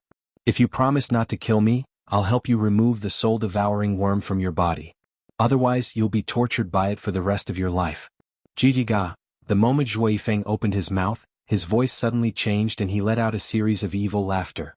His eyes also became pitch black without the whites of his eyes. "Your puny soul-devouring bug is nothing to this supreme being. I've already digested it." "Ah." The ghost master widened his eyes and said in despair, "You actually digested it?" "Yes, Gagaga." The demon spirit obviously liked to see people begging and despairing, but then his voice turned into Zhui Feng's. "I can spare your life as long as you take me to Yin Ruoyan right now. Once we save her, I'll let you go. Are you telling the truth?" The ghost master immediately said, "Swear it." Zhui Feng was so eager to save Yin Ruoyan that he didn't hesitate to swear an oath. Then the ghost master led them out of the dungeon and toward the secret chamber Yin Ruoyan was in. At dusk, Liamo once again dispatched more guards to Thunderclap's courtyard and hid himself. Thunderclap sat alone in the courtyard, staring blankly as he waited for news. He thought that Liamo would immediately leave with Yin Ruoyan after she was rescued, and that he wouldn't have a chance to see her again. He also thought that his father would be furious after Yin Ruoyan was rescued, but he'd done it discreetly and wouldn't be able to trace it back to him. On the other hand, his brother, Thunderclap, wouldn't be able to escape responsibility. But he also knew that his brother wouldn't be punished. Ever since he'd lost his arm, he'd become Thunderclap's favorite. Thunderclap's previous strictness toward him was completely gone. Now all he cared about was his eldest son, and Thunderclap, the youngest, had been completely neglected. Thunderclap couldn't help but feel his heart ache. Ever since he was young, he'd thought that his father had doted on him the most. No matter how weak his cultivation was, he wouldn't be scolded, and he didn't have to do much for the family. All he had to do was eat, drink, and be merry. Although Thunderclap wasn't particularly affectionate toward him, he'd never scolded or hit him. In fact, he wasn't affectionate toward Thunderclap either. Thunderson had often been happy that he was doted on by his father, but it wasn't until Xuanhuan had used him as a hostage that he finally understood that his father wasn't doting on him at all. Rather, he was merely treating him as a dispensable existence. Greetings, Patriarch. Just as Thunderclap was thinking about this, Steward who suddenly called out, "Second young master, the Patriarch is here." Thunderclap froze. When he raised his head and saw Thunderclap walking toward him, he immediately stood up and bowed. "Father." Such a respectful greeting surprised Thunderclap. Thunderclap had always been impolite in front of Thunderclap. Although he hadn't forgotten his manners, he'd never been so respectful before. "No need for formalities," Thunderclap said, then sat down beside Thunderclap. Thunderclap was already standing by his side. In the past he'd been spoiled and arrogant, but now that he knew his place in Thunderclap's heart, he didn't dare act rashly. "You sit as well." Thunderclap glanced at the somewhat restrained Thunderclap. Only then did Thunderclap sit down on a stone bench opposite him. "Thunderclap, I'm here to discuss something with you," Thunderclap said hesitantly. "Father, what's the matter?" Thunderclap was a little flattered. Thunderclap had never discussed something with him in such a serious manner, and this was the first time Thunderclap had come to this courtyard in the 10 years he'd lived in it. It seemed like this wasn't a small matter. "This matter is a little difficult, and I've thought about it for a long time before I made this decision. I hope you can understand my efforts," Thunderclap replied earnestly. Thunderclap frowned. Thunderclap had said that he wanted to discuss the matter with him, but in reality he'd already made his decision. "Father, what's the matter?" Thunderclap asked. "I've discussed with a number of physicians how to treat your brother's broken arm." Thunderclap glanced at Thunderclap's arm as he spoke, and Thunderclap felt as if his gaze were cold.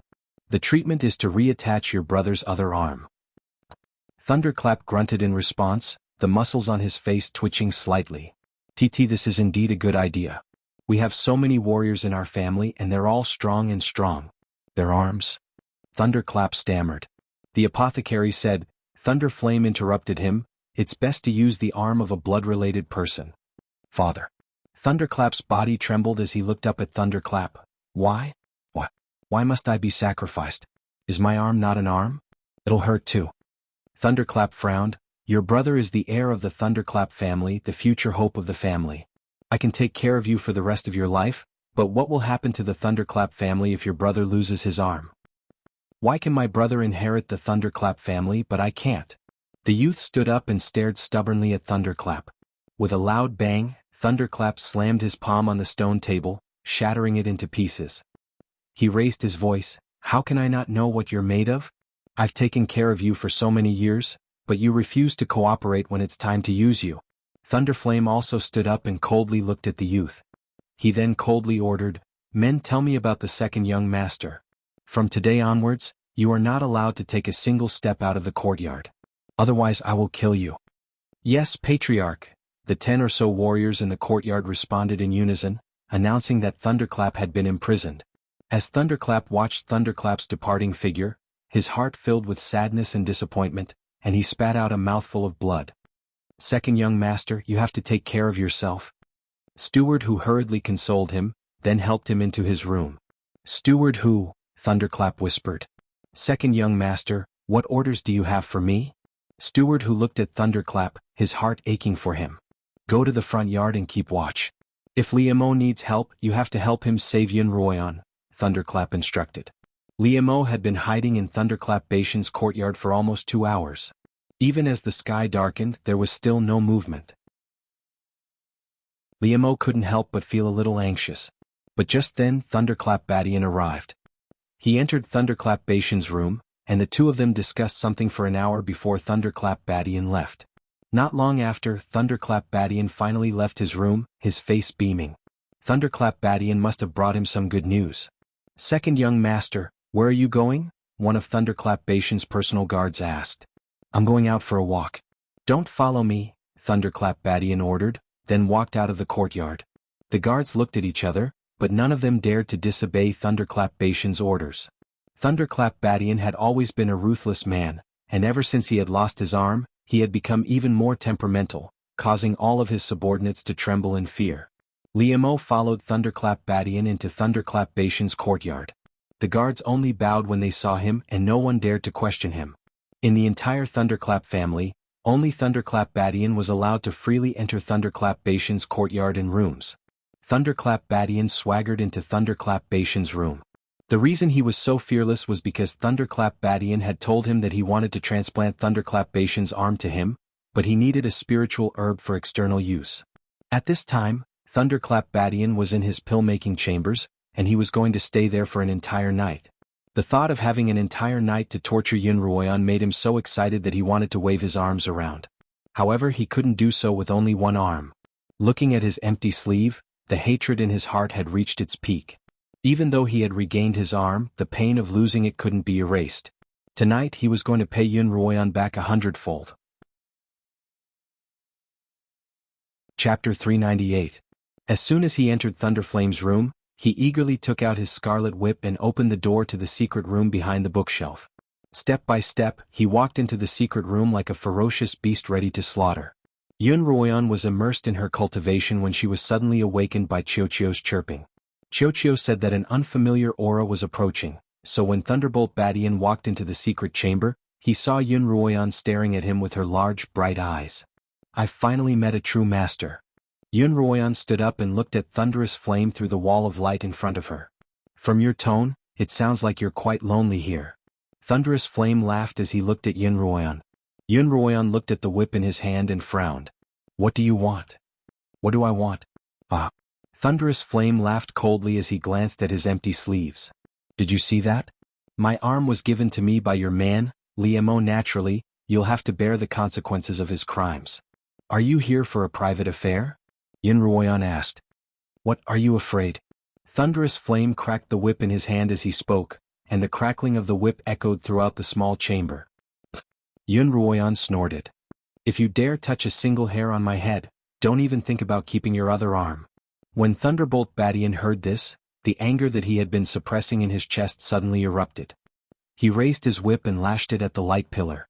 The light beam from the sky-flipping mirror could trap the people inside, but it couldn't stop the people outside. The whip created sparks from the friction with the air, and when it hit the light beam, it caused the light beam to fluctuate. Xuanhuan subconsciously closed her eyes, and a spiritual barrier immediately appeared around her body to protect her. The whip struck Xuanhuan's body, but it didn't hurt much, as if the force of the attack had been completely nullified by the barrier around her body. Could it be that my cultivation is so powerful now? Or is this Thunderous Flame just a paper tiger? Xuanhuan opened her eyes, only to see a pair of dark, long and smiling eyes filled with deep longing.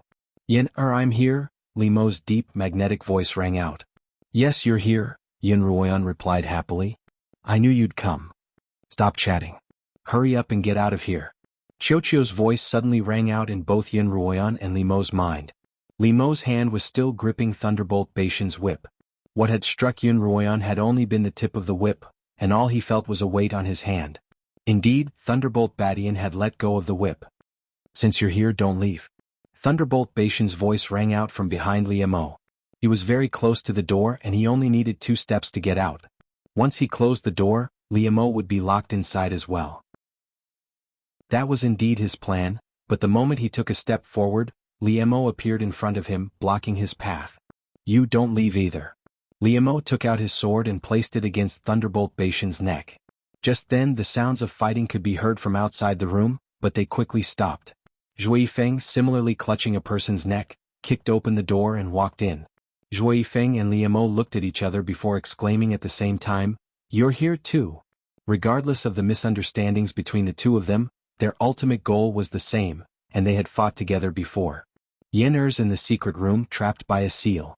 Your movements just now must have alerted Thunderbolt Badian, so we have to hurry and rescue Yenner. Zhuifeng nodded in agreement. Zhuifeng grabbed one person in each hand, and Liemo returned to the secret room. Now that they'd found Xuanhuan, the Ghost Master in Zhuifeng's hands was no longer of any use. Zhuifeng glanced at the Ghost Master, and when he opened his eyes again he could see nothing but darkness. "No, no, I'm still useful, don't kill me." The ghost master trembled in fear. "You're indeed useful." A voice 10 times more unpleasant than the ghost master's hoarse voice cackled. "Your purpose is to be my food." Then Zhui Feng opened his mouth and sucked at the ghost master's hooded face. Wisps of black energy began to flow out of the ghost master's hood and into Zhui Feng's nose and mouth. A gust of cold wind blew past, and the ghost master's hood was blown away, revealing a face that no one had ever seen before. It was a face that was as dry as the bark of an old tree. The nose was sunken in, the forehead was sunken in, the chin was sunken in, and the cheeks were devoid of cheeks. As the black energy was sucked into Zhui Feng's body through the ghost master's nose and mouth, the withered face became even more withered, until all that was left was a skeleton wrapped in a black robe. This frightening scene unfolded before the eyes of Zhui Feng, who was still strangled by Zhui Feng's other hand. As a man who'd experienced countless killings, he'd seen even stranger and scarier scenes than this. However, he'd only ever been a bystander or perhaps the creator. That fear was inflicted on others and it had nothing to do with him. His only responsibility was to enjoy their terrified expressions and pained wails. But at this moment, the person who had created this horrifying scene was strangling him. Thunderbolt Badian watched as Zhui Feng sucked the ghost master's body dry and tossed the ghost master's corpse to the ground like a piece of trash. Then Zhui Feng's black eyes looked at him. They were so cold, so deep, and so strange. It was as if a skeletal hand could reach out from those eyes and gouge out his eyeballs at any moment. Who are you? You're not Zhui Feng." Thunderbolt Badian cried out in alarm. "Kikik." Zhui Feng cackled evilly. "I'm him, but I'm also not him. So what? It won't stop me from eating you." Zhui Feng opened his mouth and faced Thunderbolt Badian. Just as Thunderbolt Badian was about to lose control of his fear, Zhui Feng suddenly closed his mouth and eyes, a conflicted expression on his face. When he opened his eyes again, they revealed a pair of bright eyes with distinct black and white colors. Zhui Feng glanced at the ghost master's corpse on the ground and felt a horrible stench in his mouth. Suppressing the disgust in his heart, he muttered to himself, "This person is still useful. You can't eat him." Only then did Thunderbolt Badian finally let out a breath. His face turned from white to green, then from green to red and finally from purple. Zhui Feng's hand that was strangling Thunderbolt Badian's neck slowly tightened. Clenching his teeth, Zhui Feng said to Thunderbolt Badian, "When he's useless, I'll deal with him properly." In the secret chamber, Liamo raised his cultivation to the peak of a peak second-rank blade master, then converted all of his spiritual energy into physical strength and concentrated it on his fist. Protect yourself," Liamo instructed Yun Ruoyan. Yun Ruoyan nodded, and a barrier of spiritual energy appeared around her body. Only then did Liamo punch out with confidence. With a loud bang, the entire chamber shook, and the pillar of light trembled violently. Liamo punched again and the trembling pillar of light dissipated. Liamo hugged Yun Ruoyan tightly in his arms, his fingers caressing her neck. There was an indistinct whip mark left behind by Thunderbolt Badian's whip. "Hurry up and leave. There's a large group of people rushing over." Zhui Feng poked his head in and instructed the two of them expressionlessly. Liamo and Yun Ruoyan walked out of the secret chamber, hand in hand. As soon as Yun Ruoyan exited the chamber, her eyes met Zhui Feng's. She was about to speak to him, but he immediately averted his gaze. "How dare you?" Just then, Thunderbolt's voice rang out from outside. Zhui Feng walked out with Thunderbolt Badian in tow, and Liamo and Yun Ruoyan followed closely behind. Thunderflame and the dozens of warriors from the Thunderflame clan had already surrounded the spacious courtyard with 3 layers to the left and 3 layers to the right. Furthermore, there were still many warriors rushing over from all directions. In an instant, the entire City Lord's mansion was like an inescapable net. Not even a fly would be able to escape. "Young Lord, come and greet the City Lord." Zhui Feng grabbed Thunderbolt Badian by the neck and twisted his head toward Thunderbolt. "Father, kill me?" Thunderbolt Badian's face had turned purple from Zhui Feng's grip, but he still spoke stubbornly. "You rats must have eaten a bear's heart and a leopard's gall. Release my son now and I'll leave your corpse intact." Thunderbolt said agitatedly. "Umph." Liamo stepped forward and laughed coldly. "Thunderbolt, if you say that, I'm afraid you won't even be able to leave your son's corpse intact."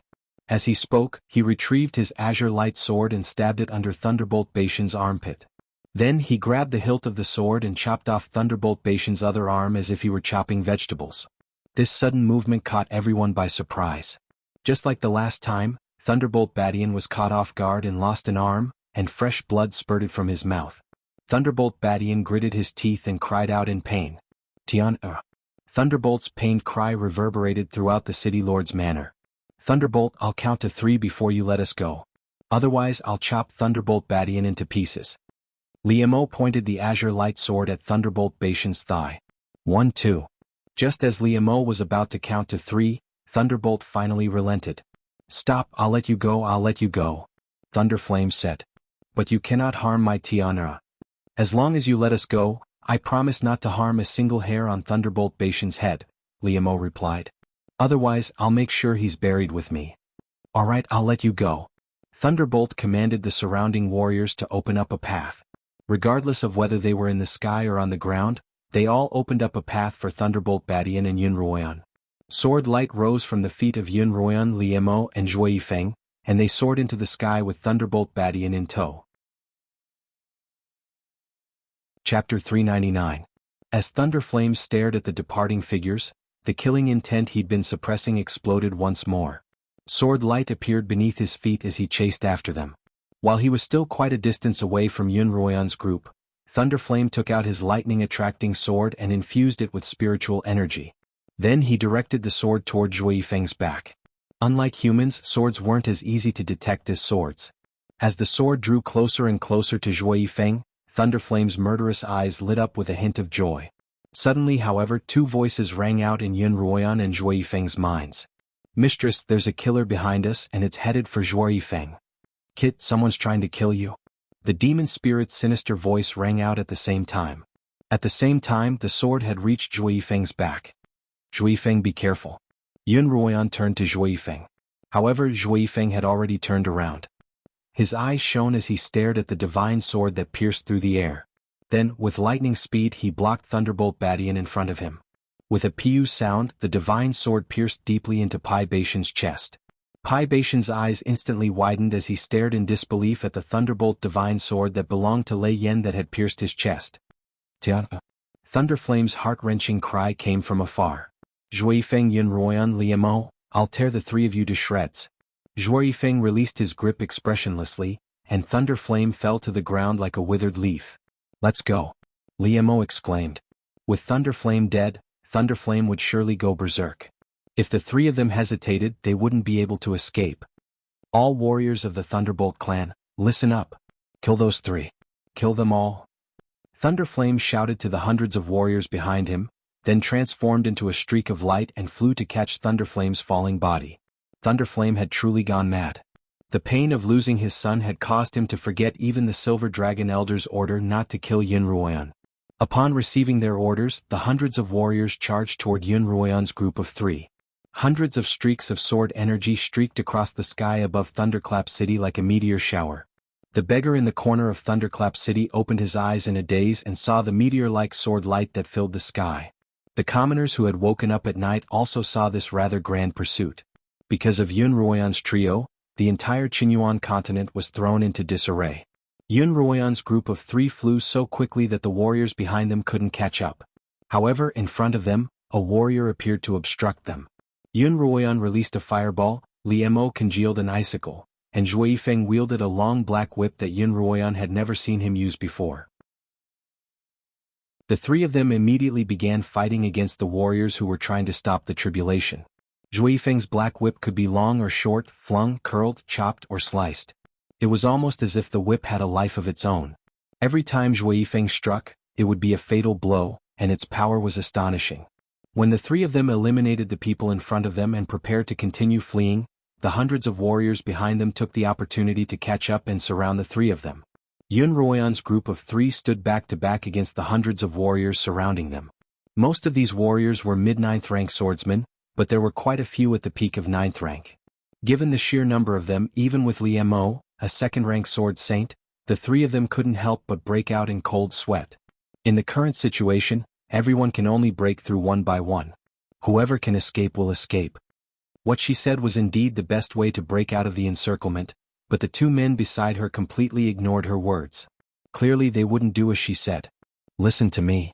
Xuanhuan said anxiously, If I'm captured, you can still come back to save me. If you're all captured, there's no hope. Brat. The evil voice sounded in Zhuo Yifeng's mind. That girl is right. Let's escape first. When my cultivation recovers, I promise I'll let you come back and raise this place to the ground. Why don't the two of us cover Zhuo Yifeng's escape? All right. As soon as xuanhuan said this, Zhuo Yifeng shouted, "Shut up." Then he flung his whip and charged into the crowd of warriors. Kill. Seeing this, xuanhuan shouted and began a close combat with the samurai. Liemo stood not far from xuanhuan, watching over her as he fought to ensure that she didn't get hurt. Zhuo Yifeng, on the other hand, was like a wild horse that had broken free of its reins. With a whip in one hand and a long sword in the other, a green sword aura shrouded his feet. His entire body seemed to have transformed into a streak of light, dodging left and right in the midst of the crowd. Every time he went back and forth, he would take down more than a dozen warriors. The ink-black whip in his hand was particularly strange. When it was wielded, it seemed to carry with it a tornado of its own, sending people flying before they even touched them. Xuanhuan stood atop the scarlet eye sword. The sword's scorching heat had a suppressive effect on ice and wood-attuned spiritual techniques, so any warrior who used either of those techniques wouldn't be able to touch her unless they were of a higher cultivation level than Xuanhuan. As for the warriors who used other types of spiritual techniques, very few of them had a higher cultivation than Xuanhuan. Only 2 or 3 fire-attuned warriors were working together to deal with Xuanhuan. Because Xuanhuan had been nourished by the sagely grade spirit crystal, she had the upper hand in terms of spiritual energy, so even though she was fighting 1 against 3, she wasn't at a disadvantage. Fireballs flew randomly from her hands in all directions, and when combined with her barbaric fighting style, Xuanhuan was quite a formidable figure in the crowd, striking fear into the hearts of the onlookers. As Liemo dealt with the warriors around him, he kept an eye on Zhuo Yifeng from time to time, just in case he encountered any danger. But when he saw the performance of the two of them, he was truly shocked. Both of them had unknowingly reached the peak of 9th rank, and judging from their spiritual energy, they seemed to be on the verge of breaking through to the Sword Saint realm. Because of Xuanhuan's demonic dragon bloodline, the fact that she and Liemo had been practicing the dual cultivation technique together, and that Liemo had been protecting her the entire time, it was understandable that her cultivation had improved so quickly. But Zhuo Yifeng's rapid improvement left Liemo a little puzzled. As the battle continued, the sky grew brighter and brighter. The citizens of Thunderbolt City had long been woken up by the massive battle in the sky. Those who were brave enough to venture out into the open spaces and look up. From time to time, a warrior would fall from the sky, landing on the roofs of the city or on the ground with a loud thud. Those who were more timid hid in their houses and peeked out from their windows. Whenever a warrior fell from the sky and landed in the courtyard, it would incite the screams of the women in the city. None of these commoners knew where this battle had come from, nor did they know who the 2 men and 1 woman who had besieged them were. However, from then on, they would forever remember this battle that had caused the entire Thunderclap city to tremble. As the hundreds of warriors surrounding Xuanhuan's group dwindled, Thunderflame grew both anxious and angry. He stowed Thunderflame's Thunderflame away before entering a secret chamber in his room and taking out the heaven-turning mirror. Then he flew back into the air and shouted angrily at Xuanhuan's group. "Today the 3 of you will die in my city, or my son won't be able to rest in peace." After saying that, Thunderflame pushed the sky-toppling mirror up into the sky and it fired out a white pillar of light. The 10-meter-long pillar of light enveloped half of the battlefield. "Not good, it's a pillar of light," Xuanhuan exclaimed. After the pillar of light enveloped Xuanhuan's trio, it began to shrink, excluding all the other warriors. In the end, only Xuanhuan, Zhuo Yifeng and Zhuo Yifeng remained. Without another word, Liemo raised his spiritual energy to its peak, gathered it in his fist, and threw a punch at the pillar of light, causing it to tremble. But just as Liemo was about to punch a second time, the sky-turning mirror suddenly shot out white swords of light at the 3 of them. "Liemo, be careful." Xuanhuan pulled Liemo aside and dodged 1 wave of swords of light, but another wave of swords of light shot out. Xuanhuan, Liemo, and Zhuo Yifeng quickly covered their bodies with spiritual energy barriers, but the swords of light from the sky-turning mirror were no small matter. When they struck Xuanhuan and Zhuo Yifeng, they immediately opened up a hole in their spiritual barriers. Liemo's barrier also began to ripple, and it looked like it wouldn't last much longer. "Zhuo Yifeng, come over here." Liemo covered Xuanhuan with his robe before turning to Zhuo Yifeng. "Zhuo Yifeng, come over here." Zhuo Yifeng glanced at Liemo coolly, but didn't accept his offer of protection. The barrier around his body had already been damaged by the swords of light, and he used his whip and sword to block the swords of light. However, because the swords of light were so concentrated and powerful, Zhui Feng's arm was quickly cut open. "Kid, use my shield." Suddenly that sinister voice rang out in Zhui Feng's mind. Zhui Feng suddenly remembered that he had obtained a shield along with the black whip in the southern tower of Kongming Academy. Zhui Feng hadn't used that shield ever since he had refined it, and he had forgotten about it for so long. Zhui Feng's reminder reminded him of that ink-black shield, and with a flip of his hand, it appeared in his hand. The palm-sized shield quickly grew to about half his height, and Zhui Feng raised it in front of him. He didn't know what material the shield was made of, but the swords of light were all blocked by it. "I think you'd better come over to my side." Zhui Feng turned to look at Liu Mo, revealing an almost imperceptible smile that was rarely seen on his face. Chapter 400. That shield can actually block the sky-turning mirror's sword of light? Outside the pillar of light, Thunderflame's expression was one of disbelief. "Let's see if you can block this." Thunderflame pulled out the Thunderbolt Divine Sword from Pai Beishan's chest, still stained with his blood, and pointed it towards the sky. In a split second, the morning glow disappeared and dark clouds gathered. The sky was filled with the crackling of thunder from far to near. Thunderflame had infused 70% of his spiritual energy into the sword, summoning the lightning in the sky to strike down at the tip of Thunderflame's sword. A deafening crackling sound resounded through the sky. The lightning-attracting divine sword was instantly attached to lightning, and dazzling electric snakes crackled and flashed on it. "Turn all three of them into dust." After saying that, Thunderflame pointed at the sky-defying mirror. The lightning bolts flew towards the sky-defying mirror. The sky-defying mirror reflected the lightning bolts back at the three cultivators inside the pillar of light. Another deafening crack rang out. The electric tongue was reflected by the sky-turning mirror, doubling its power. Then it was applied to the shield in Zhui Feng's hand.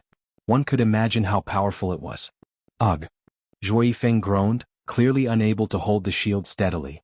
Xuanhuan and Liu Mo both reached out to hold the shield, and the three of them bore the brunt of the lightning strike together. Xuanhuan felt a burning, bone-piercing pain travel from the shield to her arm, and then from her arm to her entire body. "Ugh!" Xuanhuan also let out a cry of pain. Of the three youths, only Li Mo's complexion was normal. Xuanhuan and Zhui Feng's faces were pale, and beads of sweat were forming on their foreheads. "Umph!" Thunderflame looked at the three people in the pillar of light and snorted coldly. "I only used 70% of my spiritual power to attract a medium lightning bolt. This time I'll attract the strongest lightning bolt and turn you to ash." Thunderflame raised his sword once more, this time infusing a full 10% of his spiritual energy into it. This time even the heavens and earth seemed to tremble. When that bolt of lightning struck the Thunderbolt Divine Sword, even Thunderflame found it a little hard to stand still. "Liu Mo, we've almost died together. I don't know if we'll be able to escape this time." Xuanhuan turned toward Liu Mo. Her brows were slightly furrowed and her face was pale. Her forehead was beaded with sweat, but her lips were curled up in a faint smile. It was a beauty so fragile that it made one's heart ache.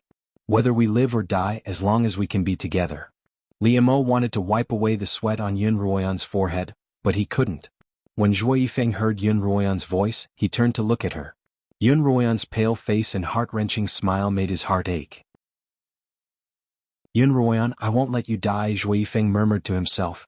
"Brat, you'd better think about how not to die," the demonic voice said. The demonic spirit's tone was very serious. From this, it could be seen that the danger this time was definitely not going to be easy to pass. "All of you die." As Thunderflame shouted, the earth-shattering bolt of lightning finally struck the sky-turning mirror, and from there, it flew toward Xuanhuan's group of three. With this attack, Thunderflame lost all his strength. The sword light beneath his feet swayed and he almost lost his footing. Xuanhuan's group of three knew that as long as they survived this strike, Thunderflame wouldn't be able to summon another one, and the three of them would have a chance to escape. As a result, the three of them infused all of their spiritual energy into the black shield in order to withstand this fatal strike. With a loud cracking sound, a lightning bolt that was more than twice as powerful as the previous one struck the shield once more. That intense burning sensation immediately spread throughout the three's bodies. The three of them felt the extreme pain of their meridians being burned and their spiritual seas being evaporated. "Haha, this is what happens to those who oppose the Thunderflame family." Thunderflame's arrogant voice reverberated in their ears, but the three of them were powerless to retaliate. But at this time, the sky-turning mirror in the sky suddenly produced a strange phenomenon. A gentle white light shot out of the mirror without warning. The white light hit the shield, and the flashing electric tongues grew weaker and weaker until they gradually disappeared. Xuanhuan's group of three also felt this sudden change. They looked at each other, unsure of what was going on. Then they all turned to look at the sky-turning mirror. A faint white light poured down from the mirror, bathing them in its gentle glow. Even the numbness from the electric shock had disappeared. This. Thunderflame stared at the scene in front of him in shock, unable to even form a complete sentence. Thunderflame, how dare you? An angry voice rang out in Thunderflame's mind, causing his entire body to tremble. This voice belonged to none other than the first elder. Great Elder. Thunderflame's legs went limp as he stood on the sword light in midair. His entire body fell to the ground. The first elder's voice rang out in Thunderflame's mind once more. I've warned you time and again not to harm Xuanhuan, but you dare ignore my words? What's the point of keeping you alive? First Elder. Thunderflame hurriedly begged for mercy. I was blinded by the pain of losing my son, but I won't dare do it again. Please spare my life, First Elder. Xuanhuan's group of three saw Thunderflame kneeling on the ground, muttering something inaudible. However, the three of them didn't have the time to pay attention to him. After two more strikes, the pillar of light trapping them began to tremble violently, and Li Mo's full-strength punch completely shattered it. While everyone else was still in a daze, the three of them flew past the encirclement and out of Thunderflame City. Idiot, hurry up and chase after them, the first elder yelled. If Xuanhuan escapes, I'll make sure you suffer. Thunderflame's body trembled, and he quickly organized his troops to continue the chase. Xuanhuan's group of three was exhausted after being electrocuted twice, as well as having fought a fierce battle. Even after they left the Thunderflame family's territory, Thunderflame and a large group of warriors continued to chase after them. As Xuanhuan flew, she turned to look at the horde of pursuers behind her and cursed, "What a bunch of stubborn dogs." Don't let your guard down, Li Mo comforted. Once we reach the Feng family's territory, they won't be able to chase after us. I'm afraid we won't be able to last until we reach the Feng family, Zhui Feng replied. His face was extremely pale. He had suffered the most from the lightning strike, and although it wasn't obvious from the outside, he had clearly sustained some internal injuries. Look! Xuanhuan suddenly called out, her voice filled with excitement and joy. It's the Count of the Wind. Sure enough, a black shadow was flying toward the three of them. Young Master Li Zhui Feng Miss Yun. The Count of the Wind's voice came from afar. The Patriarch has specially sent me to welcome the three of you. Am I late? Count of the Wind. Xuanhuan called out. You're just in time. We're being chased by a pack of rabid dogs, and we can't shake them off no matter how hard we try. Leave it to me, the Count of the Wind replied. The Patriarch is waiting to welcome the three of you in Feng City. You can go ahead first. The Count of the Wind really did appear at the right time. This time, he had appeared just as Xuanhuan's group was exhausted, as if a ray of light had illuminated the land. Xuanhuan's increasingly clear, middle-aged face became more and more adorable in her eyes. From then on, Xuanhuan gave the Count of the Wind a nickname, Timely Rain, Count of the Wind. Xuanhuan's group was finally able to slow down and catch their breath.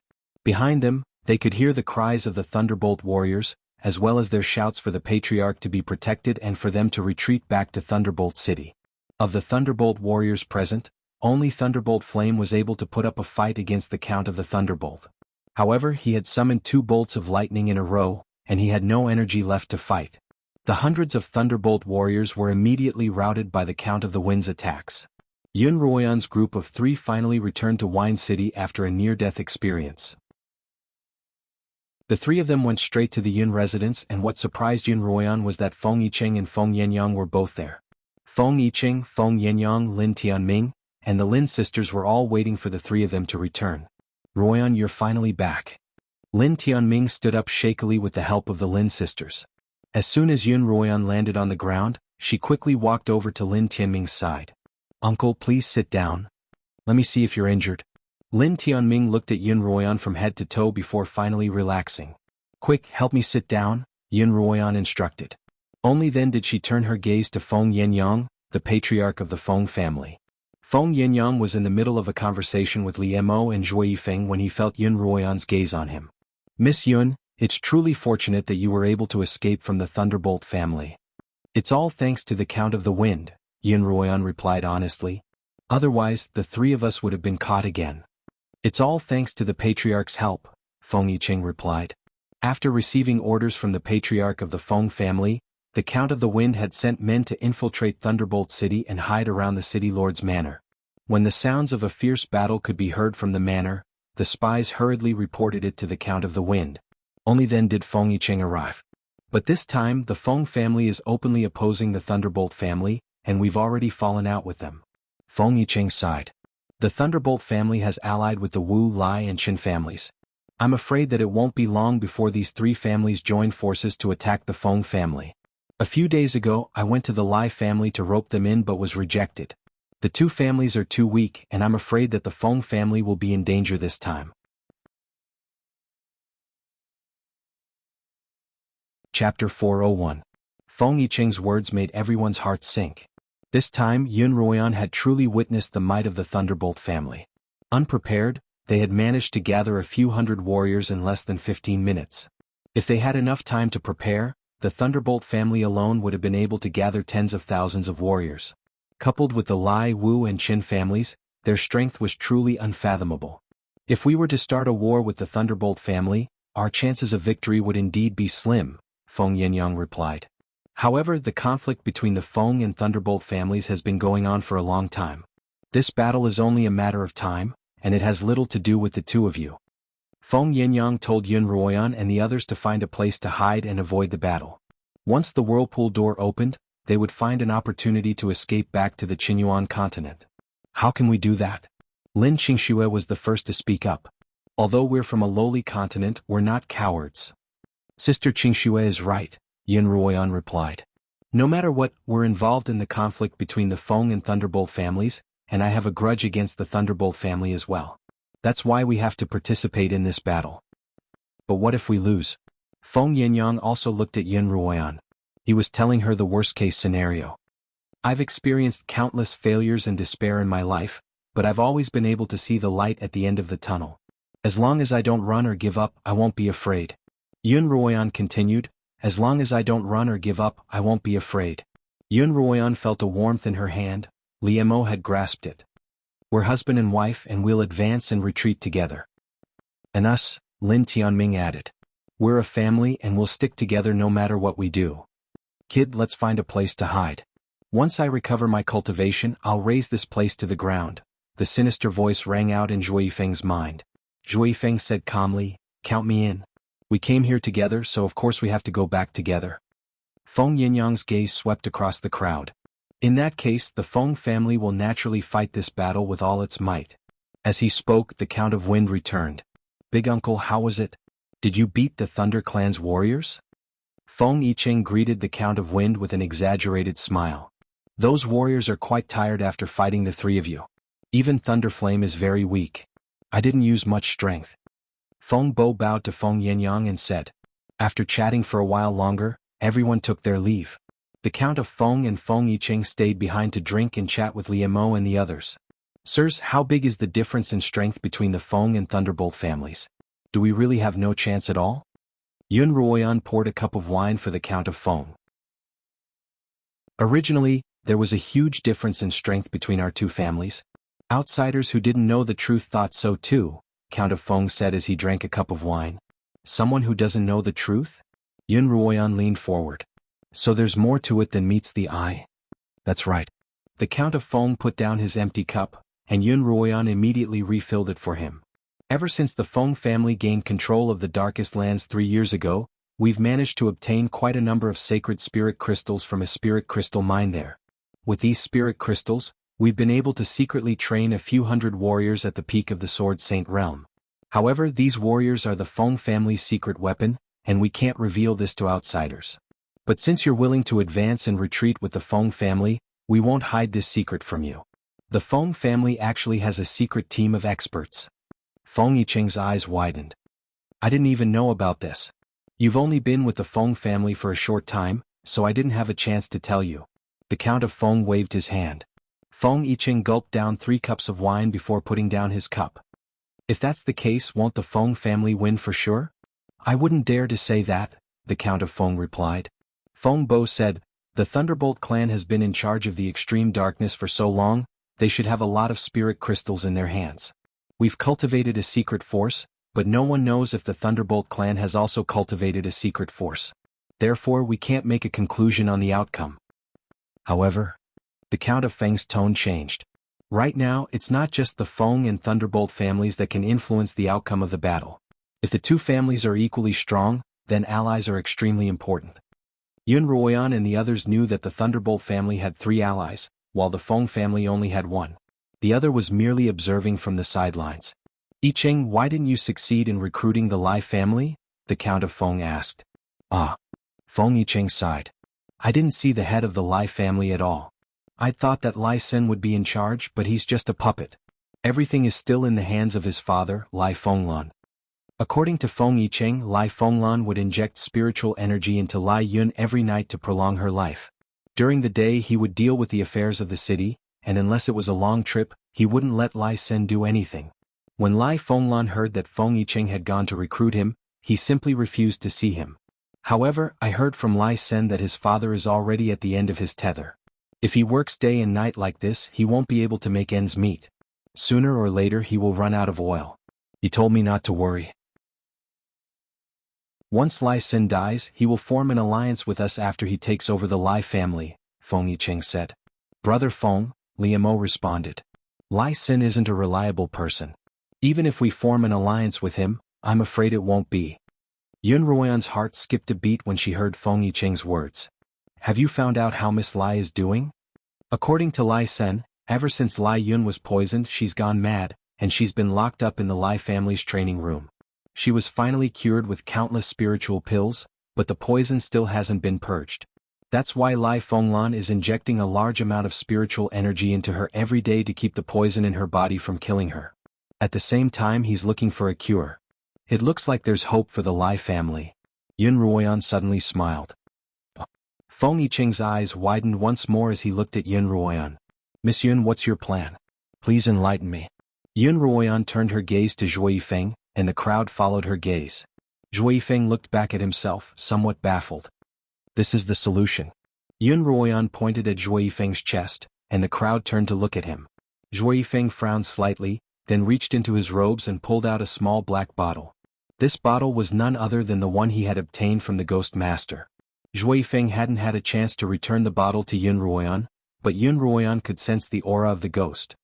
As long as I have this, I have a 90% chance of winning over the Lai family, Yunruoyan said as she took the bottle from Zhuo Yifeng. Through Feng Yicheng, Yunruoyan mentioned to Feng Yenyang that she was going to the Lai family, and Feng Yenyang quickly agreed.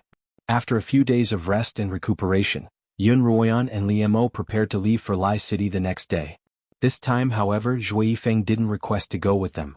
Ever since Zhuo Yifeng and Lin Qingshue's showdown, the relationship between the two of them had been rather delicate. Yunruoyan had originally intended to bring Zhuo Yifeng along with her to Lai City so that the two of them would be separated. However, she suddenly recalled how Zhuo Yifeng had told Lin Qingxue that he liked her that night in the garden, and she felt that it wasn't appropriate to do so. Yunruoyan, who had never been good at handling relationships, found herself in a dilemma. What's the matter? Can't you sleep? Liamo propped up his head as he watched Yunruoyan tossing and turning restlessly by his side. Yes, I can't sleep, Yunruoyan murmured. Is there something on your mind? Liamo asked. Yunruoyan wanted to tell him the truth, but when she opened her mouth, she couldn't bring herself to say that Zhuo Yifeng liked her. Liamo couldn't help but laugh as he looked at the little girl beside him, who looked like she wanted to say something but was in a difficult position. Ever since they had gotten married, Yunruoyan had lost her usual sharpness in front of him. Instead, she had begun to act like a little girl, a side that no one else would ever be able to see. Liamo reached out and pulled Yunruoyan's soft body into his embrace. Since you can't bring yourself to say it, let me guess. Guess? Yunruoyan raised her head to look at Liamo's chiseled chin. Alright, guess. I don't believe you'll be able to guess even this much. You'll know whether or not I can guess it by listening to me, Liamo replied with a smile.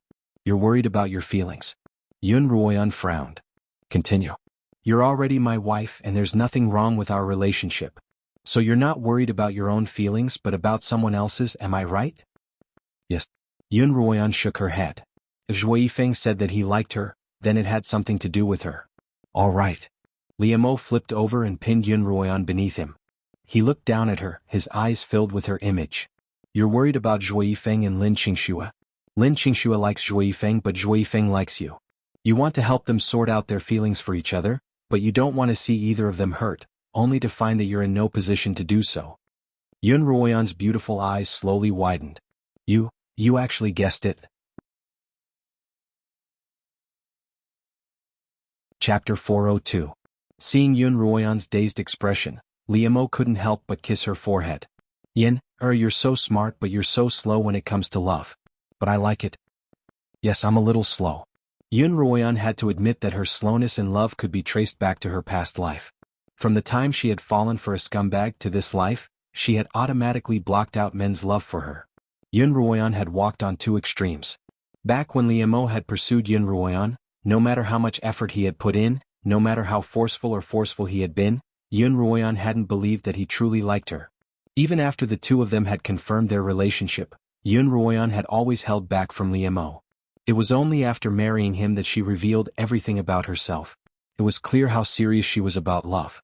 Naturally, Liemo didn't know that Yun Ruoyan was afraid of ropes after being bitten by a snake for 10 years. Thinking that she was too young to understand, he began to analyze the situation for her.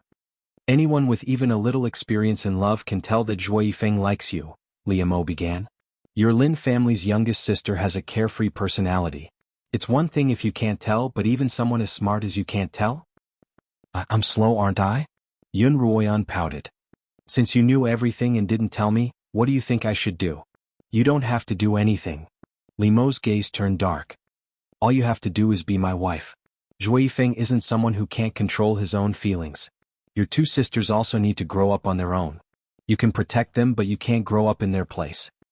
Hearing Liemo's words, Yun Ruoyan was finally able to put her worries to rest. Yes. Yun Ruoyan pursed her lips and tugged at Liemo's collar. Liemo's lips curled up as he gently untied Yun Ruoyan's belt. In Zhui Feng's room, he was also tossing and turning in bed, unable to fall asleep. Instead, he sat up and began cultivating. As soon as he closed his eyes, the image of Yun Ruoyan gazing at Liemo appeared in his mind. That gaze, that smile was clearly not directed at him, but Zhui Feng could not help but carve it into his mind. He could not erase it even if he wanted to. Zhui Feng, you can't do this again. Zhui Feng kept telling himself in his heart, she's already someone else's wife, and her husband is your enemy. One day you'll have to fight with her husband, and one day she'll distance herself from you or even become your enemy. If you don't focus, you'll go berserk. The sinister voice resounded in Zhui Feng's mind, its tone full of disdain as it said, if you like someone, then go chase after them and steal them. What kind of man are you if you're so overcautious and afraid of this and that? Shut up. Zhui Feng shouted angrily. The evil voice coldly snorted and continued, if you don't have the guts to chase after her, then let me do it. I'll chase for you. Such a beautiful and cute girl, it would be a pity if I couldn't get her. I told you to shut up. Zhui Feng was thoroughly enraged. I won't allow you to read my thoughts, and I won't allow you to have any thoughts about Yun Ruoyan. Otherwise, I won't forgive you even if I have to die with you. Alright, I won't say any more, I won't say any more. The next day, before Yun Ruoyan could speak to Zhui Feng announced that he would be returning to the city guards with Qin Feng. That day, Qin Feng had been struck by lightning, but more than half of the lightning's power had been absorbed by his sword. Although he had sustained some injuries, they weren't very serious, and he returned to the city guards after a short period of recuperation. After learning of Liemo and Zhui Feng's return, Qin Feng had returned from the ranks of the warriors. When Qin Feng saw Zhui Feng, he asked him if he would like to return, and Zhui Feng decided that it was a good idea. Yun Ruoyan naturally had no objections, and she and Liemo began their journey to Lai City. When they arrived at Lai City, the two of them took Feng Yicheng's letter and went to the city lord's mansion. They spent 100 spirit stones to have a servant deliver the letter.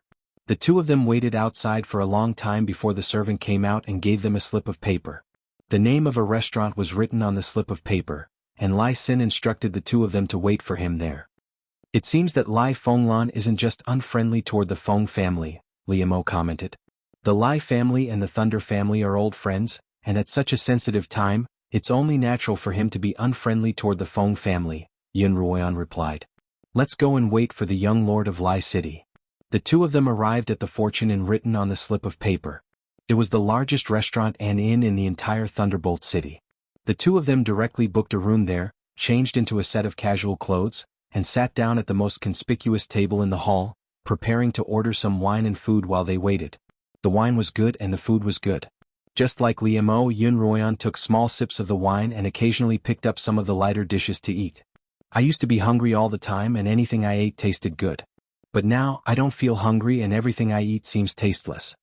As Xuanhuan sipped her wine, she lamented the fact that she had lost one of her greatest passions in life.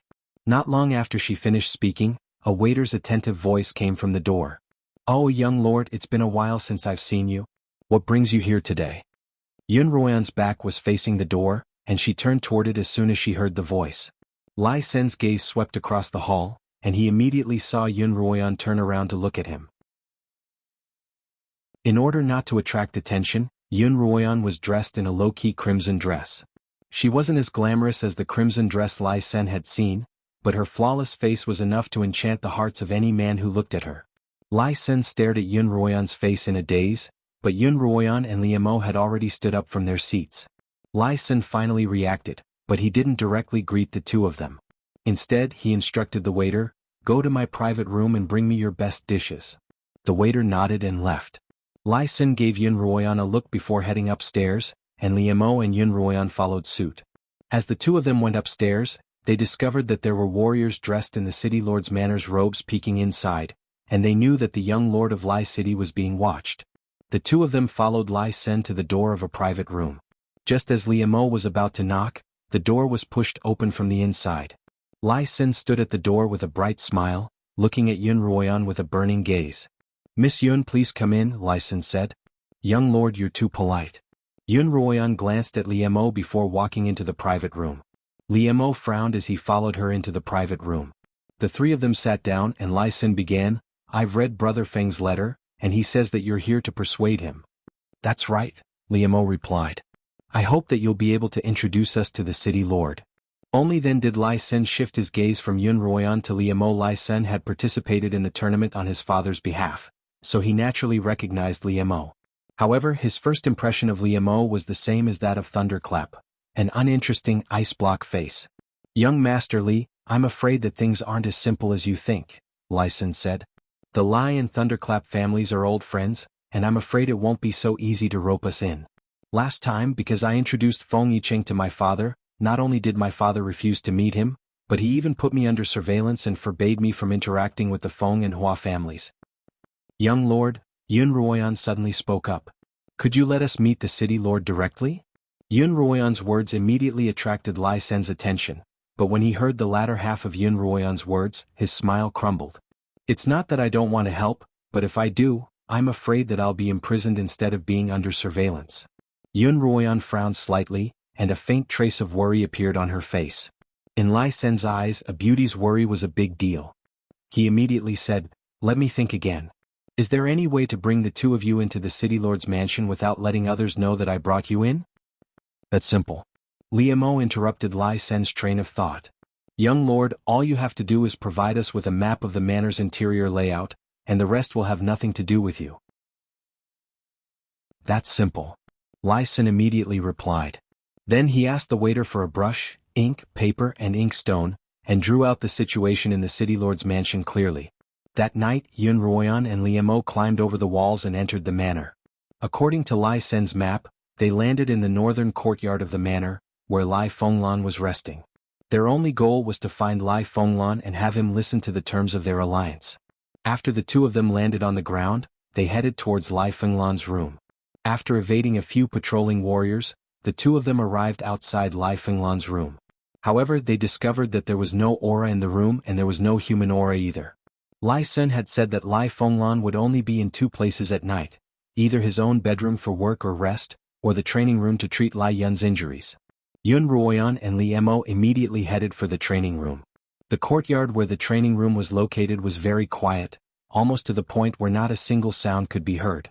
The two of them knew that it was because Lai Yun needed to recuperate and could not make any loud noises. Otherwise, it would trigger the madness that she had suppressed. The two of them headed straight for the training room. However, before the two of them could step into the training room, a tall, white-haired, sharp-eyed, and resolute middle-aged man walked out of the training room. Before the old man could speak, Xuanhuan and Liemo concluded that this was the city lord of Lai City, Lai Fenglan. "May I know what business you two have with me?" Lai Fenglan asked in a low, thick voice. Chapter 403.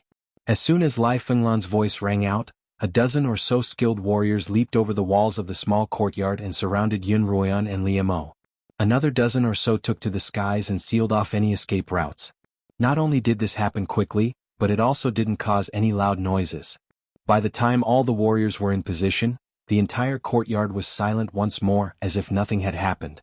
"City Lord Lai," Xuanhuan began, "we bear no ill will. You intruded into my manor in the middle of the night, and yet you say you bear no ill will?" Lai Fenglan's resolute, square-shaped face was filled with anger. Without giving Xuanhuan a chance to explain, he continued, "City Lord Li has already informed me of your presence, as well as a portrait of the two of you. You're the traitors of the Li family depicted in the portrait, Xuanhuan and Liemo. Capture these two traitors for me." Following Lai Fenglan's order, more than 20 warriors in the sky and on the ground attacked the two simultaneously. The 10 or so warriors in the sky used wood-attuned techniques against the two of them. Dozens of vines formed a net above the two of them, completely cutting off their escape routes. Meanwhile, the warriors on the ground quickly moved forward to engage the two of them in melee combat. These people had obviously gone through strict training because no matter how intense their battle was, they didn't make a single sound, and they just carried on quietly. Because Xuanhuan and Liemo didn't want to become enemies with the Lai family, they had been on the defensive all this time. Against these 10 or so warriors, they were only able to injure or push them back. None of their attacks were life-threatening. But this wasn't the way to go. Liemo, as Xuanhuan used her scarlet eye sword to repel the warriors attacking her, she turned to Liemo, who had his back against hers. It seems that Lai Sen wasn't exaggerating when he said that Lai Yun can't hear any noise. "In that case, I have an idea." "What idea?" With a kick, Liemo sent one of the warriors who had been slashing at him flying. The warrior somersaulted several times in the air before landing firmly on the wall. He then rubbed his chest, kicked off with both legs and charged at Liemo again. "Make some noise," Xuanhuan replied. "As loud as you can make it." Liemo immediately understood what she meant. "All right." Then he lifted his long leg and kicked the samurai who was rushing towards him in the same spot he had just kicked. Amidst the silence there was a cracking sound, but Liemo's kick had broken several of the warrior's ribs. The samurai's body flew out like a ball and hit the courtyard wall. With a loud bang, half of the courtyard wall collapsed from the violent impact. Lai Fenglan furrowed his thick eyebrows, lowered his voice and said to the surroundings, "Be careful, don't make any noise." However, Xuanhuan wasn't going to let him have his way. She shouted, "Trying to trap us with just a few vines?" Then she raised her hands above her head and condensed several large fireballs in midair. She then used Qi Tong to push the fireballs upward. As a peak 9th rank blade master, the fireballs released by Xuanhuan, enhanced by Qi Tong, were far more powerful than a normal blade master's. The moment the fireballs came into contact with the vines were set ablaze. Then, the flames quickly spread to the hands of the warriors who released the vines, and the hot flames quickly spread to the bodies of the warriors. Even though these warriors had undergone training, they still couldn't bear the burning pain, and they began to cry out in pain. Liemo increased the intensity of his attacks, and the warriors who were fighting with him were all sent flying. Some crashed into walls, others into trees, and the small courtyard was filled with all sorts of cries of pain and impact. "How dare you!" Lai Fenglan's eyebrows shot up as he turned to Xuanhuan and Liemo. Then he leapt into the air, clawed at Xuanhuan and Liemo with a yellow light. Lai Fenglan's aura was astonishing, and a dense layer of earth elemental spiritual energy wrapped around his fists. Liemo couldn't tell how strong his cultivation was, and it was clear that he was stronger than Liemo. Get out of the way." Liemo pulled Xuanhuan behind him. Then his fists instantly condensed a layer of pale blue ice crystals that clashed with Lai Fenglan's claws. With a bang, the claws and fists of the two people, which contained rich spiritual power, collided with each other, creating a deafening sound. Liemo took a few steps back and half of the ice crystals on his fists had shattered. Lai Fenglan looked at his palms. Although the layer of earth elemental spiritual energy hadn't shattered, it was beginning to tremble. He then looked at Liemo with caution in his eyes. He hadn't attended either the Tournament of the Seven Cities or the birthday banquet in Wind City, so he wasn't very clear about Li Mo's cultivation. In this exchange, the strength that Li Mo had displayed was clearly beyond Lai Fenglan's expectations. I didn't expect that you two slaves would have such a cultivation. Lai Fenglan thought to himself, looks like I absolutely can't let these two leave this time. Otherwise, when they meet on the battlefield in the future, they will definitely become formidable enemies. City Lord Lai, will you listen to me? Li Mo said to Lai Fenglan after standing still. However, Lai Fenglan had already made up his mind. As he continued to raise his cultivation, the trembling layer of earth elemental spiritual energy on his hands stabilized, and the yellow light grew brighter and brighter. I was just wondering what gift to present to the Thunder family as an alliance gift. What a coincidence that you've come. Lai Fenglan slowly raised his palms. Li Mo frowned and stepped forward, shielding Xuanhuan behind him. I've only recently mastered my 1,000-ton palm, so I'll use you as a practice target. Lai Fenglan shouted, then once again reached out for Li Mo. Even before the palm arrived, a gust of wind had already struck. Even though Xuanhuan was standing behind Li Mo, her long hair and clothes still fluttered in the wind. Li Mo had also raised his cultivation to its peak, and his fists were once more covered in ice crystals as he prepared to receive the blow. Just as the 1,000-ton palm was about to strike, a woman's crazed scream came from behind Lai Fenglan. Ah! This cry was like a wail of pain, causing goosebumps to appear on the back of those who heard it. As soon as this scream left Lai Fenglan's mouth, he couldn't help but turn back to look at the room behind him. Seeing that Lai Fenglan was distracted, Li Mo immediately pulled Xuanhuan to the side, barely dodging the attack. With a thump, the 1,000-ton palm struck the floorboards, shattering them into pieces. Ah! Following this loud noise, a woman's scream came from within the house. This scream was even more mournful than the previous one. Miss, don't do this, don't do this. At this moment, the voices of many women resounded from within the room, and then two women dressed as maidservants hurriedly ran out of the room and said to Lai Fenglan, Patriarch, the young lady has gone crazy again. Lai Fenglan couldn't care less about Xuanhuan and Li Mo anymore as he rushed into the room. Li Mo, stop him. Xuanhuan instructed Li Mo, then rushed into the room as well. Li Mo, on the other hand, appeared in front of Lai Fenglan. Get out of my way. Lai Fenglan shouted angrily at Li Mo when he saw Xuanhuan enter the room. City Lord Lai, my wife's here to save your daughter, Li Mo replied. If you barge in, I'm afraid you'll harm Miss Lai. I've used most of my strength to save Yin, and you want that silly girl to save her? Don't spout nonsense. As Lai Fenglan spoke, he attacked Li Mo ferociously, while Li Mo kept Lai Fenglan at bay, not letting him step into the room. As soon as Xuanhuan entered the room, she saw that Lai Yun's hair was disheveled, and her entire body was bound by chains. Her youthful and beautiful face had been corroded by the aura of death, and her eyes had turned red. Her entire body was as shriveled as a ghost's. Kill me, kill me. Lai Yun screamed in pain as she struggled for her life. The black aura on her face was filling up her red eyes, and wisps of it were leaking out. Miss Lai, I'll save you right now. As Xuanhuan spoke, she took out the bottle that contained the ghostly aura. However, before she could open it, Lai Yun had pulled out the chains around her wrists and flung them at Xuanhuan's arm. Xuanhuan cried out in pain, and the bottle flew out of her hand, landing on the floor far behind Lai Yun. Miss, you can't go out. The maidservants tried to stop Lai Yun from struggling, but they were all knocked unconscious by the chains that she had broken free of. Lai Yun had already lost all sense of reason, and if she didn't detoxify herself soon, she would soon succumb to the effects of the corpse poison and die from it. Even a god wouldn't be able to save her. As a result, Xuanhuan didn't have time to stop Lai Yun. Instead, she circled behind her to retrieve the bottle. In the courtyard, Li Mo and Lai Fenglan were still locked in combat. Lai Fenglan was in a rush to escape from Mo Fenglan, and he wasn't in the mood to condense a killing blow. Even so, Li Mo found it taxing.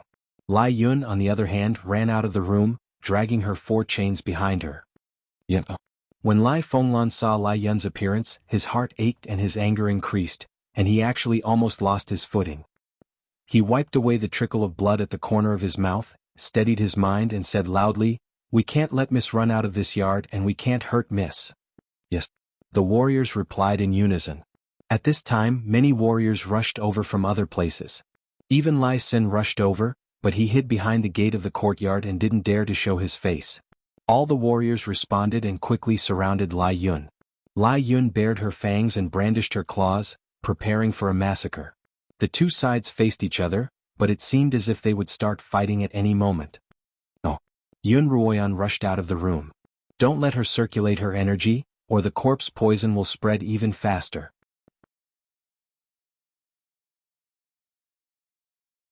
Chapter 404. Don't worry about her. Capture the mistress. Lai Fenglan didn't even look at Yun Ruoyan as he commanded. None of the warriors wielded any weapons, instead pouncing on Lai Yun with their bare fists. Yun Ruoyan's eyes widened as she watched the warriors pounce on Lai Yun. Of all the warriors she had seen, the Lai family wasn't the strongest, but they were definitely the most well-trained. All of the warriors pounced on Lai Yun at the same time, suppressing him beneath their bodies. They had thought that this would be enough to trap him, but under the influence of the corpse poison, Lai Yun's strength was unparalleled, and he actually managed to send the warriors flying. However, in this short period of time, Yun Ruoyan had already opened the bottle in her hand. A wisp of black ghostly energy seeped out of the bottle and condensed into a humanoid shape. Yun Ruoyan quickly made a series of complicated hand seals at the ghostly figure as she muttered an incantation. This was a ghost-controlling technique that she had learned from the Count of the Wind before setting off. After the ghostly figure had been reforged by a ghostly master, it was no longer under the control of a soul ring. Only the deceased ghostly master knew how to use a bottle to control a ghostly figure, but this set of hand seals and incantation could allow her to control the ghostly figure for a short period of time. A glowing red array appeared in front of Yun Ruoyan the moment she made the hand seals. When the array's light hit the ghostly figure's body, it trembled as if in extreme fear. Ghostly figure, absorb the corpse poison from Lai Yun's body. Yun Ruoyan commanded the ghostly figure through the array's power, and the ghostly figure flew toward Lai Yun. Ghostly figure, don't you dare harm my daughter. Lai Fenglan shouted anxiously when he saw a ghostly figure flying toward Lai Yun. City Lord Lai, in this world only this ghost can save your daughter. Yun Ruoyan shouted at Lai Fenglan. Lai Fenglan hesitated for a moment, then stepped forward to stop the ghostly figure. Stubborn fool. Yun Ruoyan shouted, then turned to Liemo, stop him. Liemo once again began fighting with Lai Fenglan. This time Lai Fenglan was forced to retreat again and again. He wasn't Liemo's match at all and he was quickly restrained. As Lai Fenglan watched the ghostly figure slowly approach her daughter, her hands tightly clenched into fists. When Lai Yun saw the ghost, she was terrified. She screamed and tried to run, but Yun Ruoyan rushed forward and stepped on the chains that were still attached to Lai Yun's legs. Caught off guard, Lai Yun fell to the ground. Yun Ruoyan then pulled on the chains that bound his wrists, and he was able to stand up with her help. Gui Mei, what are you waiting for? Startled, the ghost no longer dared to hesitate. It floated in front of Lai Yun, opened its large mouth, and sucked at Lai Yun's face from a distance. Black corpse chi continuously flowed out from Lai Yun's eyes, mouth, nose and ears, and then all of it entered the ghostly black mouth. Gradually Lai Yun's face gained some color. His eyes also slowly lost their blood-red color and became black and white. Yuner. Lai Fenglan called out in both disbelief and joy. His hands, which were dripping with blood, finally loosened. Only then did Liemo put away the sword that he'd placed on Lai Fenglan's neck. The ghostly figure took 6 whole hours until the sun was up, to completely absorb the corpse chi that had been lingering on Lai Yun's body for nearly a year. By this time, Lai Yun's face had completely regained its human color. Although his eyes were still lacking in spirit, they had already returned to normal. Yun Ruoyan hurriedly made another hand seal and chanted an incantation to recall the ghostly figure back into her bottle. As if all his energy had been sucked out of him, Lai Yun collapsed to the ground. Yuner. Lai Fenglan rushed forward and hugged the fallen Lai Yun in his arms. Yuner, how are you feeling? Lai Yun slowly opened his eyes and looked at his father. He opened his mouth and said with difficulty, Father, I've finally gotten rid of the corpse poison. With that, he closed his eyes and fainted. Guards. Lai Fenglan ordered loudly. Hurry and call the doctor. Quick. Hurry up and send the medics. At this time, Lai Xin flashed out from the courtyard's gate and said. Outside Lai Yun's bedroom, Lai Fenglan paced back and forth anxiously, while Yun Ruoyan and Liemo sat calmly on a chair, sipping tea. Lai Fenglan glanced at the two of them, opened his mouth, but didn't say anything as he continued pacing back and forth. Is my sister all right? Lai Xin turned to Yun Ruoyan and asked. Yun Ruoyan smiled. Of course. Xuanhuan's simple smile caused Lai Sen to fall into a daze once more. He chuckled, and the image of Xuanhuan's heroic figure when she had rescued Lai Yun surfaced in his mind. He couldn't help but lean closer to Xuanhuan. Liemo, however, stretched out a leg in front of Lai Sen, and Lai Sen, too distracted to see what had happened, stumbled and fell flat on his face. He crawled up and was about to lash out at Liemo angrily. "Simba, don't be rude." Lai Fenglan's voice was low, and Lai Sen immediately retracted his threatening demeanor, bowed his head and stood to the side. "Please don't mind my son's rudeness." A trace of a smile finally appeared on Lai Fenglan's square face. "City Lord Lai, you're too serious," Liemo replied coolly. "If not for young Master Lai's map of the City Lord's manor, my wife and I wouldn't have been able to find Miss Lai so easily." "Hey." Lai Sen immediately bristled at Liemo's words. "Are you trying to get rid of me after I've outlived my usefulness?" "Haha." Lai Fenglan laughed and swept his gaze over Lai Sr. "My son is ridiculous, but he's done the right thing. If my daughter can be saved, I'll be sure to reward you handsomely." "There's no need for that," Xuanhuan replied. "Please consider our request for an alliance, City Lord Lai." Lai Fenglan was silent for a moment, but just as he was about to speak, a physician carrying a medicine chest walked out, accompanied by a maidservant. Apothecary Wang.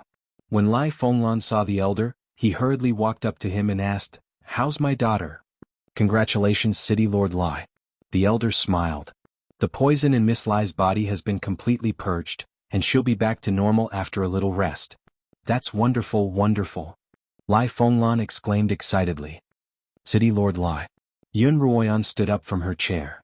"Since Miss Lai has recovered, may I know of our request for an alliance?" "Oh, my daughter has just shown some improvement. You two can rest in the manor for a while. We can discuss other matters later." Lai Fenglan said to Lai Sen, "Prepare the best guest rooms for these two honored guests and treat them well." Lai Fenglan walked into the inner chambers. "City Lord Lai." Xuanhuan was about to follow him in, but Liemo pulled her back from behind. Don't be in such a hurry." Xuanhuan and Liemo were arranged to stay in a rather luxurious guest room, and they were entertained with fine wine and fine dishes for a full 2 days. However, Lai Fenglan was nowhere to be seen, and only Lai Sen came every day. "Young City Lord Lai, does the City Lord still not have time to see us today?" Xuanhuan finally couldn't help but ask Lai Sr. "My sister has just recovered and her body is still very weak. Father has been infusing her with spiritual energy every day for the past 2 days, Lai Sen replied. "I'm definitely not neglecting the two of you. After a few days, Father will surely have a good discussion with the two of you." When Xuanhuan and Liemo heard that there was nothing wrong with Lai Sen's words, they waited patiently. Over the past few days, had delivered 2 letters from Lin Qingchen, describing the situation between the Wind City and Thunderbolt City. The 2 cities had now publicly shed all pretenses of cordiality. 2 days after the 2 of them left, Thunderbolt City openly sent out a team of warriors to occupy a small city on the border of the 2 cities that belonged to Wind City. They then swiftly swept through the other 2 small cities, burning, killing and looting. Xuanhuan could still wait before receiving this letter, but after reading it she began to grow anxious. Although Liemo didn't seem anxious on the surface, it was impossible for him not to be anxious at all. Originally, the 2 of them had wanted to use Lai Yun's antidote as a condition to coerce Lai Fenglan into agreeing to the alliance, but the actual situation was too urgent. Xuanhuan had no choice but to detoxify Lai Yun first. This way she wouldn't be able to coerce Lai Fenglan into agreeing to the alliance. Just as the 2 of them were beginning to grow anxious, Lai Sen finally delivered good news. Lai Yun was able to get out of bed and walk again, and he planned to host a banquet for Xuanhuan and Liemo that night. At that moment, in Lai Yun's room, father and daughter were discussing the matter of the alliance. "Father, we mustn't form an alliance," Lai Yun said as he leaned against the bed. Lai Yun sat on the bed. Although he had recovered a lot, his face was still pale. He could only take 2 steps before lying down. "Of course I know," Lai Fenglan replied somewhat awkwardly. "The Lai family and the Thunder family have been friends for 100 years, and you're still engaged to the Thunder family. How could I break my alliance with the Thunder family and ally with the Feng family instead? However, they've saved your life, and rejecting them directly would leave the Lai family with a reputation of being ungrateful." "In that case, let me do the talking," Lai Yun replied. "My life was saved by them, so whether or not I can satisfy their request, I should be the one to respond." "That's fine," Lai Fenglan replied. At least they're polite enough to not make things difficult for you. Father? Lai Yun looked at Lai Fenglan and called out. What's the matter? I've been in a daze lately, and I don't know if anyone from the other families has come to visit me. Tell me and I'll return their greetings one by one, Lai Yun replied softly. Lai Fenglan replied angrily. You want to ask if that brat from the Lai family has come to visit you? Lai Yun didn't reply, but his head lowered even further. It's fine if you don't mention that brat, but I get angry when you do, Lai Fenglan continued. Lai Fenglan continued, he only came to see you twice when you were first poisoned, and then he disappeared. When Sinner returned from the darkest reaches, he said that he'd seen that brat at the tournament of 7 cities, and that he had the time to watch the tournament, but not to visit you.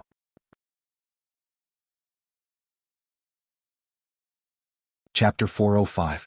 Perhaps it's because the Pai family has been busy lately, Lai Yun murmured. But Pai Yang treats me quite well. Lai Fenglan sighed. I don't know what you like about Pai Yang, but why did you choose him?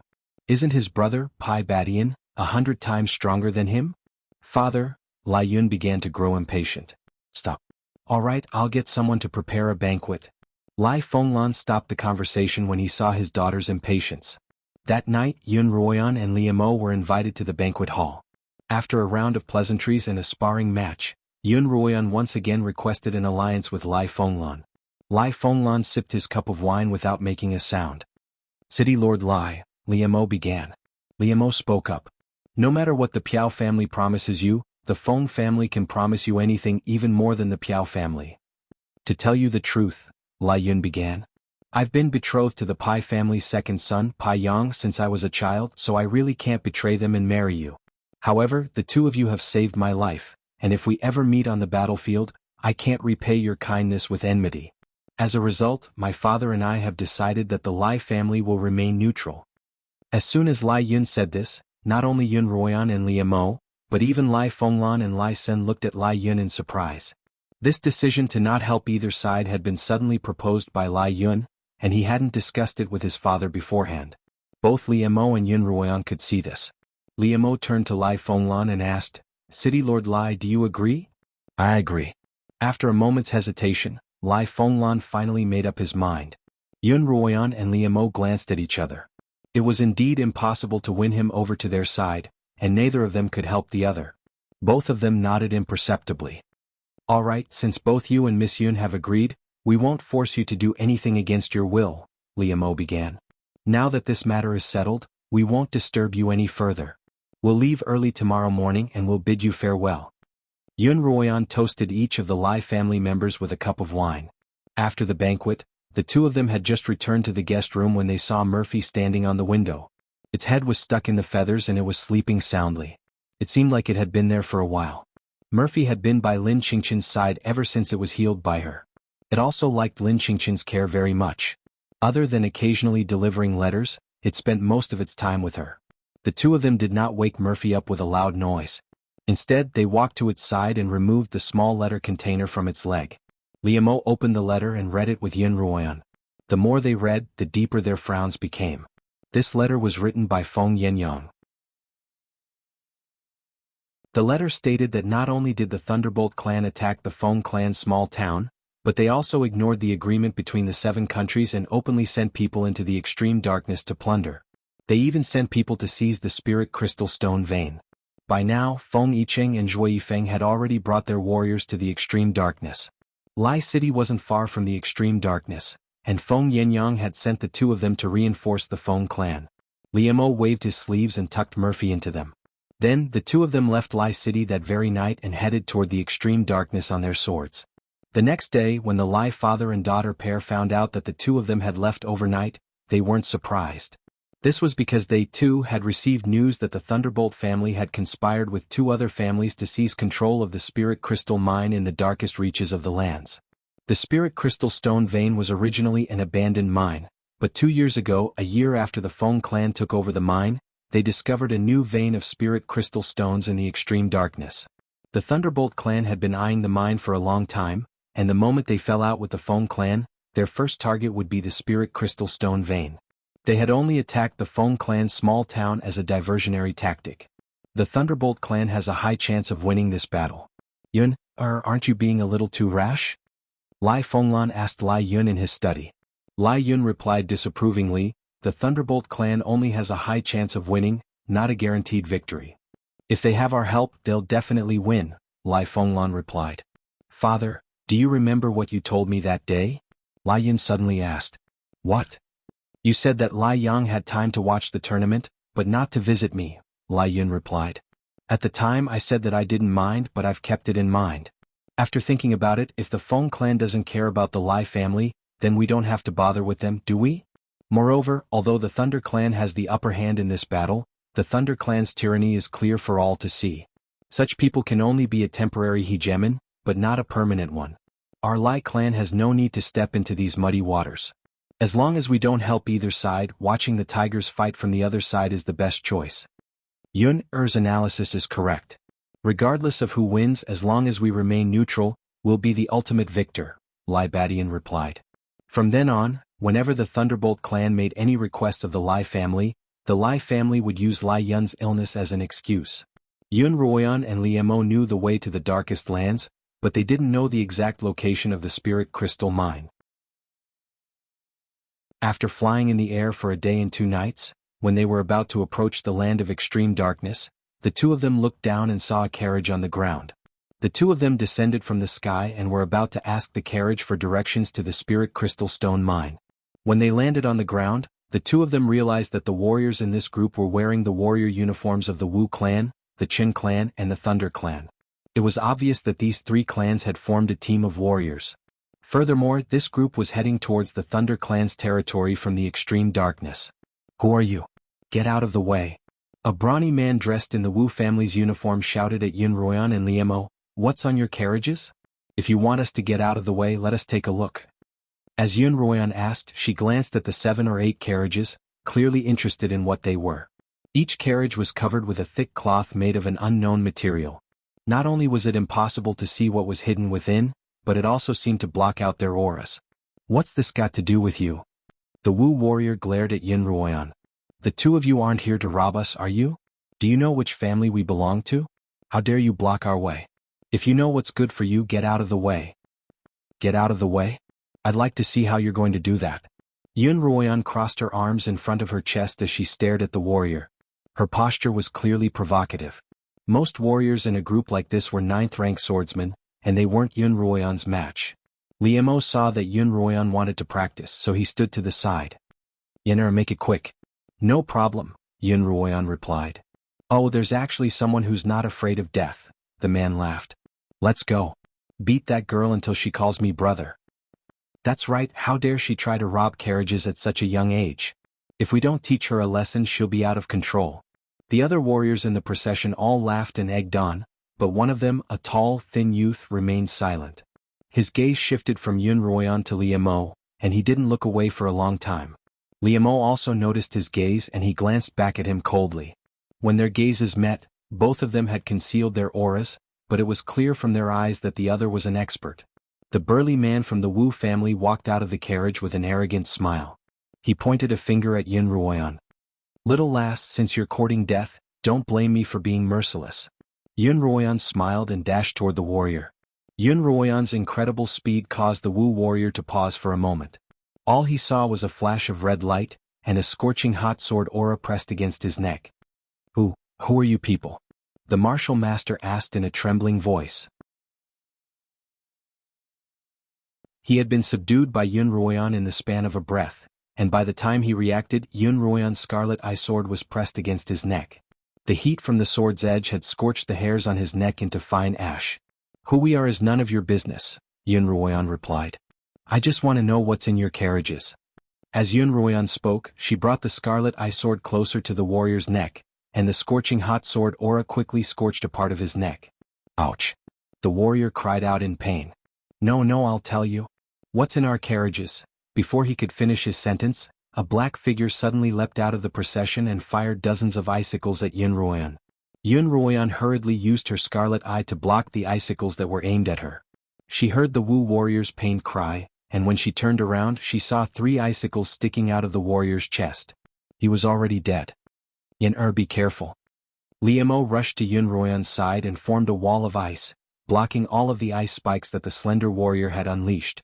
After the first wave of icicles had been released, the tall, skinny warrior retrieved a sledgehammer and leapt down from the air, smashing it against Li Mo's shield.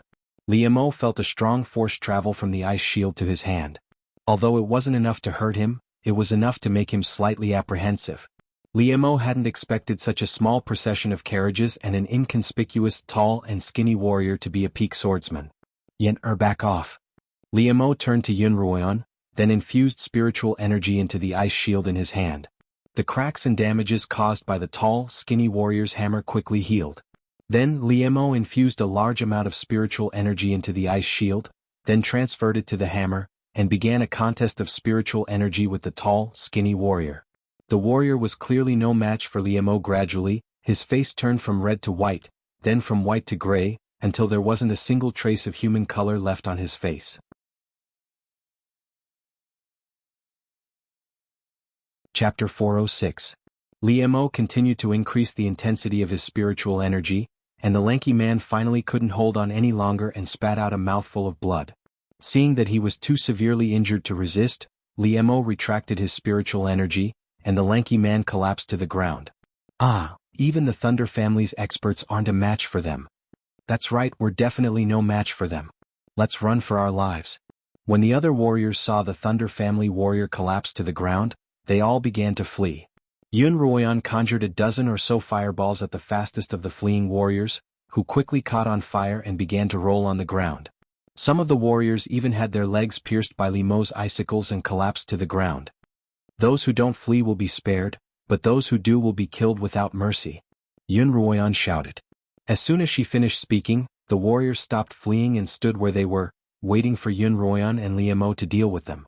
The two of them walked up to the lanky warrior, but before they could ask him anything, the warrior spat out another mouthful of blood, closed his eyes and stretched out his leg. He had actually severed his meridians and died. This warrior was in stark contrast to the other Wu and Qin family warriors, who would immediately flee in the face of a powerful foe, or be frightened by a few fireballs and icicles. The two of them walked up to the carriage and Li Mo lifted the black cloth covering it. A dense wave of spiritual energy washed over them. It's spirit crystal ore, Xuanhuan explained. Li Mo nodded, then turned to one of the Qin family warriors and asked, "Were these ores plundered from the spirit crystal mine in the darkest reaches?" Yes, the warrior stammered. From the warrior, the two of them learned that the spirit crystal mine had already been occupied by the Thunder family, and that these warriors were only in charge of transporting the ores. Some of them were only 8th rank swordsmen, some not even 9th rank. The lanky warrior was an expert sent by the Thunder family to protect the caravan. There were more than a dozen such caravans and each one was guarded by an expert. Every convoy actually has such an expert protecting them? Xuanhuan couldn't help but turn back to look at the tall, thin warrior lying on the ground. He was a sword saint, and if what the Qin warrior had said was true, then there were at least a dozen sword saints among the warriors in charge of guarding the ores and spirit crystals. Li Mo frowned as well. Based on their understanding of the Thunder family, they didn't have this many experts. The only possibility was that they'd borrowed them from the Qin and Wu families, but that didn't seem very likely. Those two families couldn't possibly be stronger than the Thunder family, so it was impossible for them to be so generous. According to the time stated in the letter, Feng Yicheng and Zhui Yifeng should have already arrived with their men, Li Mo replied. We'll find out the details when we get there. The two of them let the remaining warriors escort the carriages back to the original route. After half a day, they finally arrived at the Crystal Spirit Stone mine in the extreme dark land. When the two of them were still 5 or 6 miles away from the Crystal Spirit Stone mine, they sensed the aura of fighting coming from the Crystal Spirit Stone mine. They're fighting again, one of the warriors by the side exclaimed. Did this battle start a long time ago? Xuanhuan asked the warrior. Since Xuanhuan and Li Mo weren't particularly aggressive toward these warriors, they weren't afraid of them, and they would even chat with them from time to time. Xuanhuan learned that they weren't originally warriors, but rather that they'd been temporarily transferred here. They were only responsible for transporting goods and rarely participated in battles. This battle started 2 days ago, the slightly older warrior replied. The slightly older warrior replied, the Thunder Clan's warriors occupied the Spirit Crystal Vein and began to mine it like crazy. They told us to transport these high-quality veins back to Thunder City. 2 days ago the Feng clan's warriors arrived and began to attack the city. In that case, how did you manage to transport the ores out? Xuanhuan asked. There's a secret passageway. The Thunder family had been in charge of this mine for many years, and even the Feng family didn't know about some of the passageways leading to the outside world. Xuanhuan and Li Mo ordered the warriors from the Chen and Wu families to transport the 7 or 8 carts of ores to a secluded location. Xuanhuan then drugged them with a bewitching powder before letting them go. The two of them then rushed toward the area where the battle was the most intense. Wherever the battle was intense, the spiritual energy would also be the most violent. If it were a battle between just 1 or 2 people, it might not be easy to detect, but if it were a battle involving more than a dozen people, the violent spiritual energy would be easily detected from afar. The two of them flew toward the area where the spiritual energy was the most violent, and they soon arrived at the location where the battle was taking place. It was a valley surrounded on 3 sides by tall, white mountains. The entrance to the valley was blocked by a tall wall, and the two of them discovered that the entire top of the valley was sealed off by a restriction. In other words, it was impossible to fly into the valley from the sky. At the moment, close to 100 warriors were engaged in a fierce battle outside the valley's walls. Zhuifeng. Xuanhuan spotted Zhuifeng amidst the crowd. His long, black whip danced like a dragon, sending all the spiritual energy attacks and physical attacks flying. Xuanhuan couldn't help but be shocked by the power of his whip. How had Zhuifeng's cultivation and offensive prowess reached such a level without her even realizing it? Li Mo glanced coolly at Zhuifeng before finding Feng Yicheng amidst the crowd. Feng Yicheng was currently being attacked by 3 highly skilled warriors. One of them was a wood-attuned cultivator, constantly releasing vines in an attempt to trap Feng Yicheng. Feng Yicheng was barely able to dodge his attacks, while the other 2 were ice-attuned cultivators, constantly releasing icicles at Feng Yicheng. Feng Yicheng's arms and legs were already bleeding, and he was in a dire situation. Li Mo and Xuanhuan exchanged a glance before flying toward the battlefield. In midair, Li Mo released a fireball technique at the 3 warriors attacking Feng Yicheng. The fireball incinerated the vines that were trying to trap Feng Yicheng, and the flames spread to the warrior's body, causing him to have no time to attack. All he could do was try to extinguish the flames on his body. As for the 2 warriors who had been releasing icicles, they were immediately set ablaze by the fireball, and they began rolling on the ground in pain. Without hesitation, Feng Yicheng stabbed his sword into the chest of the warrior who was trying to extinguish the flames on his body. Are you all right?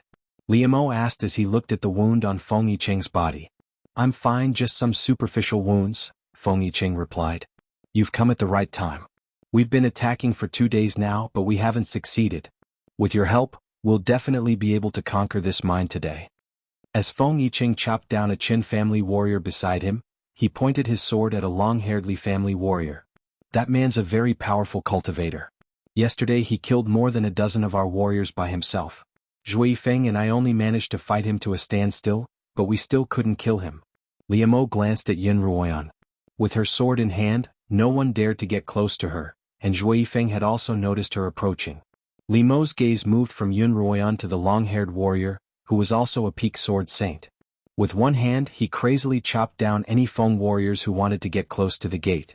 Some of the Feng warriors had their arms chopped off and were wailing in pain on the ground. Some had their heads chopped off, and some were directly cut in half at the waist. The warrior's other hand continuously released fireballs and threw them at the Feng clan's warriors who were fighting in the distance. Once the fireballs touched the bodies of the Feng clan's warriors, they quickly spread to their entire bodies. From the power of his fireballs, Li Mo could tell that he was on the verge of breaking through to 2nd rank. Unless someone stronger than him could kill him, he would be a meat grinder on the battlefield. With a flip of his hand, Li Mo retrieved the azure light sword. With a flash of green light beneath his feet, he flew toward the long-haired warrior. The azure light sword carried a fierce offensive and violent spiritual energy as it was raised high by Li Mo, slashing down on the warrior's head. Li Mo's attack was fast and ferocious, and the long-haired warrior reacted quickly enough to block Li Mo's fatal blow with his saber. But how could the warrior's sword be a match for Li Mo's azure light sword? His cultivation was also lower than Li Mo's, and with a loud clang, Li Mo's azure light sword sliced through the warrior's head. Then Li Mo's azure light sword sliced through the warrior's head as easily as cutting through tofu. With the death of this warrior, the combat strength of the Thunderclap clan dropped by half, and the Feng clan quickly gained the upper hand. When Liamo returned to Yunruoyan's side, he glanced at Zhuo Yifeng, who happened to turn his head and look straight at Liamo. Liamo felt that Zhuo Yifeng's gaze was cold, sinister, and a little strange. But by the time he wanted to take a closer look, Zhuo Yifeng had already chased after the fleeing warriors of the Li family. With a bang, the gate was kicked open, and the Feng warriors swarmed into the mine. Liamo, let's go as well. Yunruoyan turned to look at Liamo, who was looking at the crowd from afar, deep in thought. Liamo. Yunruoyan called out once more, bringing him back to his senses. Let's go in as well. Yunruoyan grabbed Liamo's hand and followed the warriors into the mine. After nearly 3 days of battle and the loss of nearly 100 warriors, the Feng family finally managed to reclaim the spirit crystal mine, but they found that the entire mine had been emptied.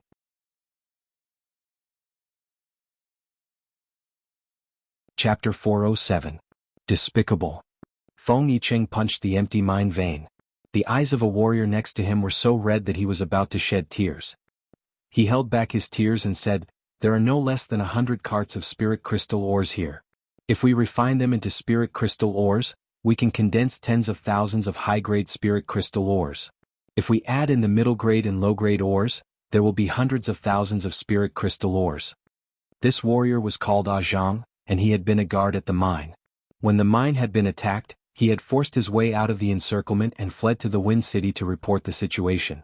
"We didn't even stop to rest, so how did they manage to get rid of all the ore in less than a day?" Feng Yicheng didn't understand. 100 carts of ores. How did they disappear? The warrior was also puzzled.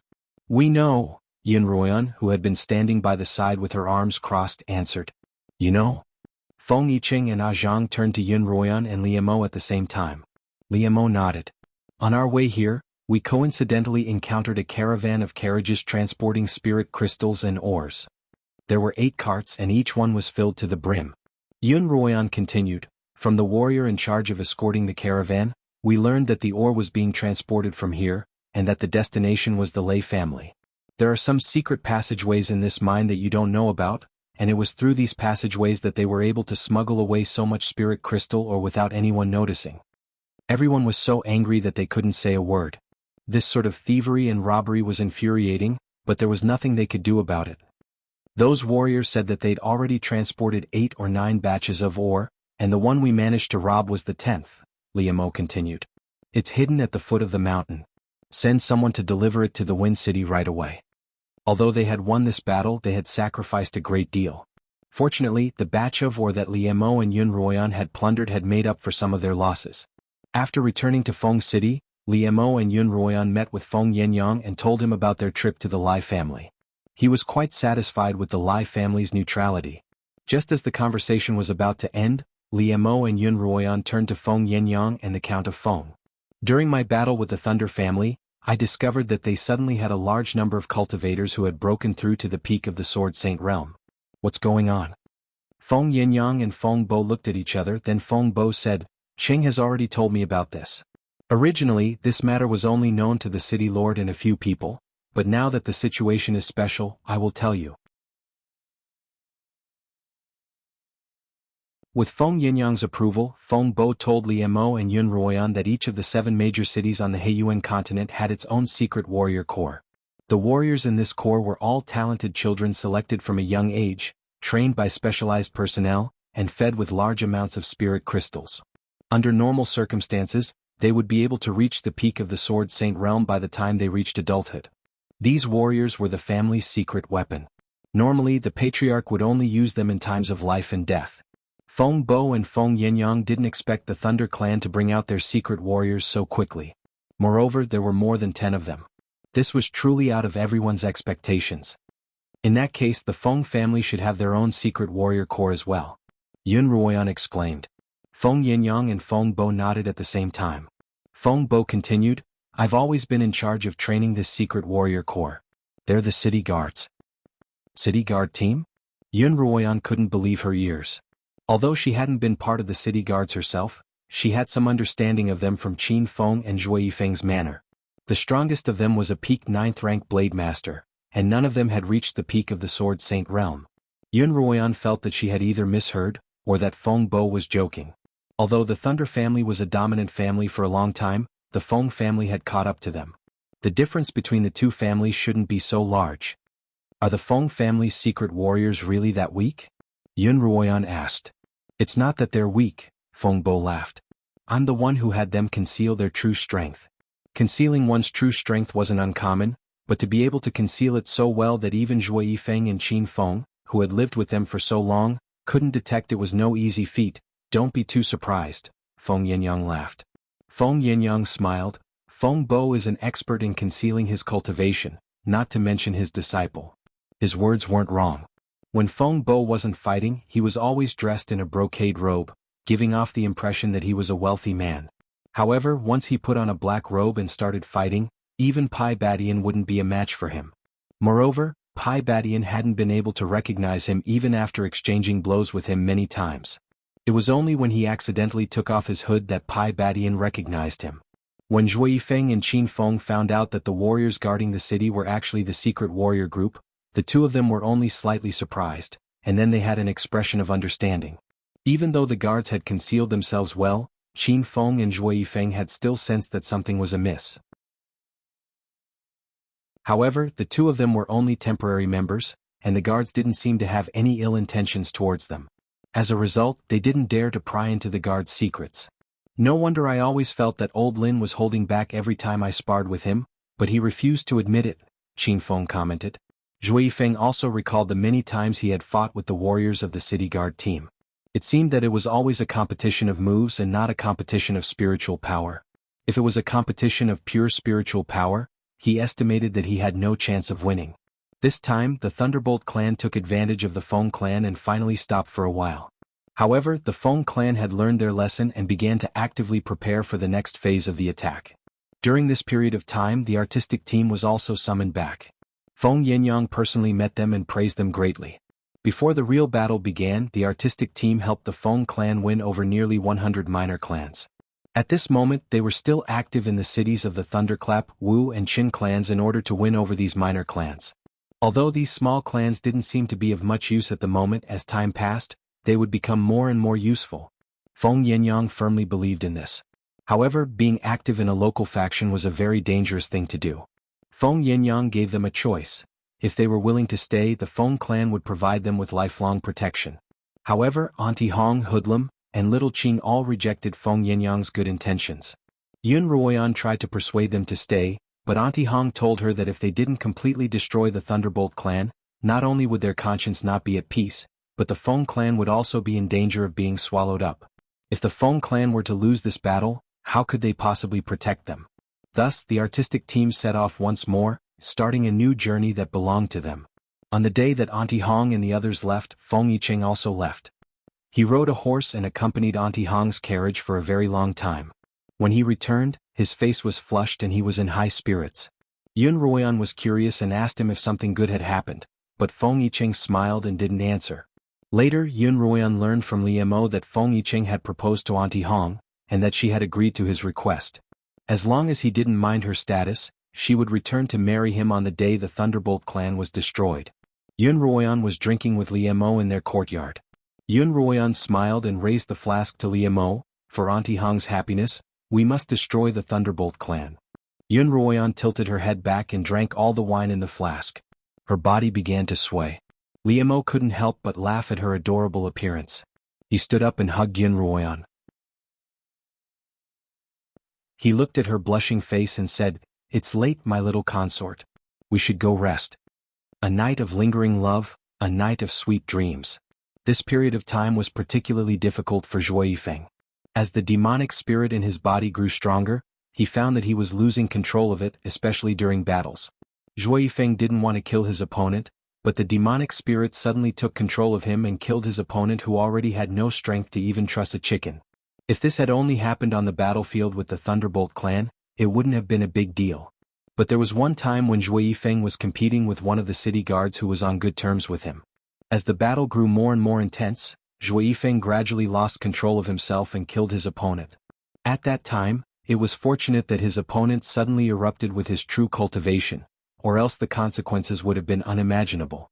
Zhuo Yifeng became more and more aware of the dangers of the demon spirit. He began to think of ways to expel it from his body, but no matter how hard he tried, he didn't succeed. How can you leave my body? Zhui Feng wanted to use his own spiritual energy to expel the demon spirit from his body. He nearly suffered internal injuries, but he didn't seem to be able to force it out. Since the day you accepted me and fused with you, I will never leave your body. The demon spirit's sinister voice sounded in Zhui Feng's mind. Then what if I die? Zhui Feng asked coldly. If I die, will I be able to escape from you? When the demon spirit heard Zhui Feng's words, its tone softened. It hurriedly said, I'm just joking with you and your friend. Haven't you always been curious about the true cultivation of your city guard friends? I'm just testing them for you. If you don't show them a bit of strength, they definitely won't reveal their true strength.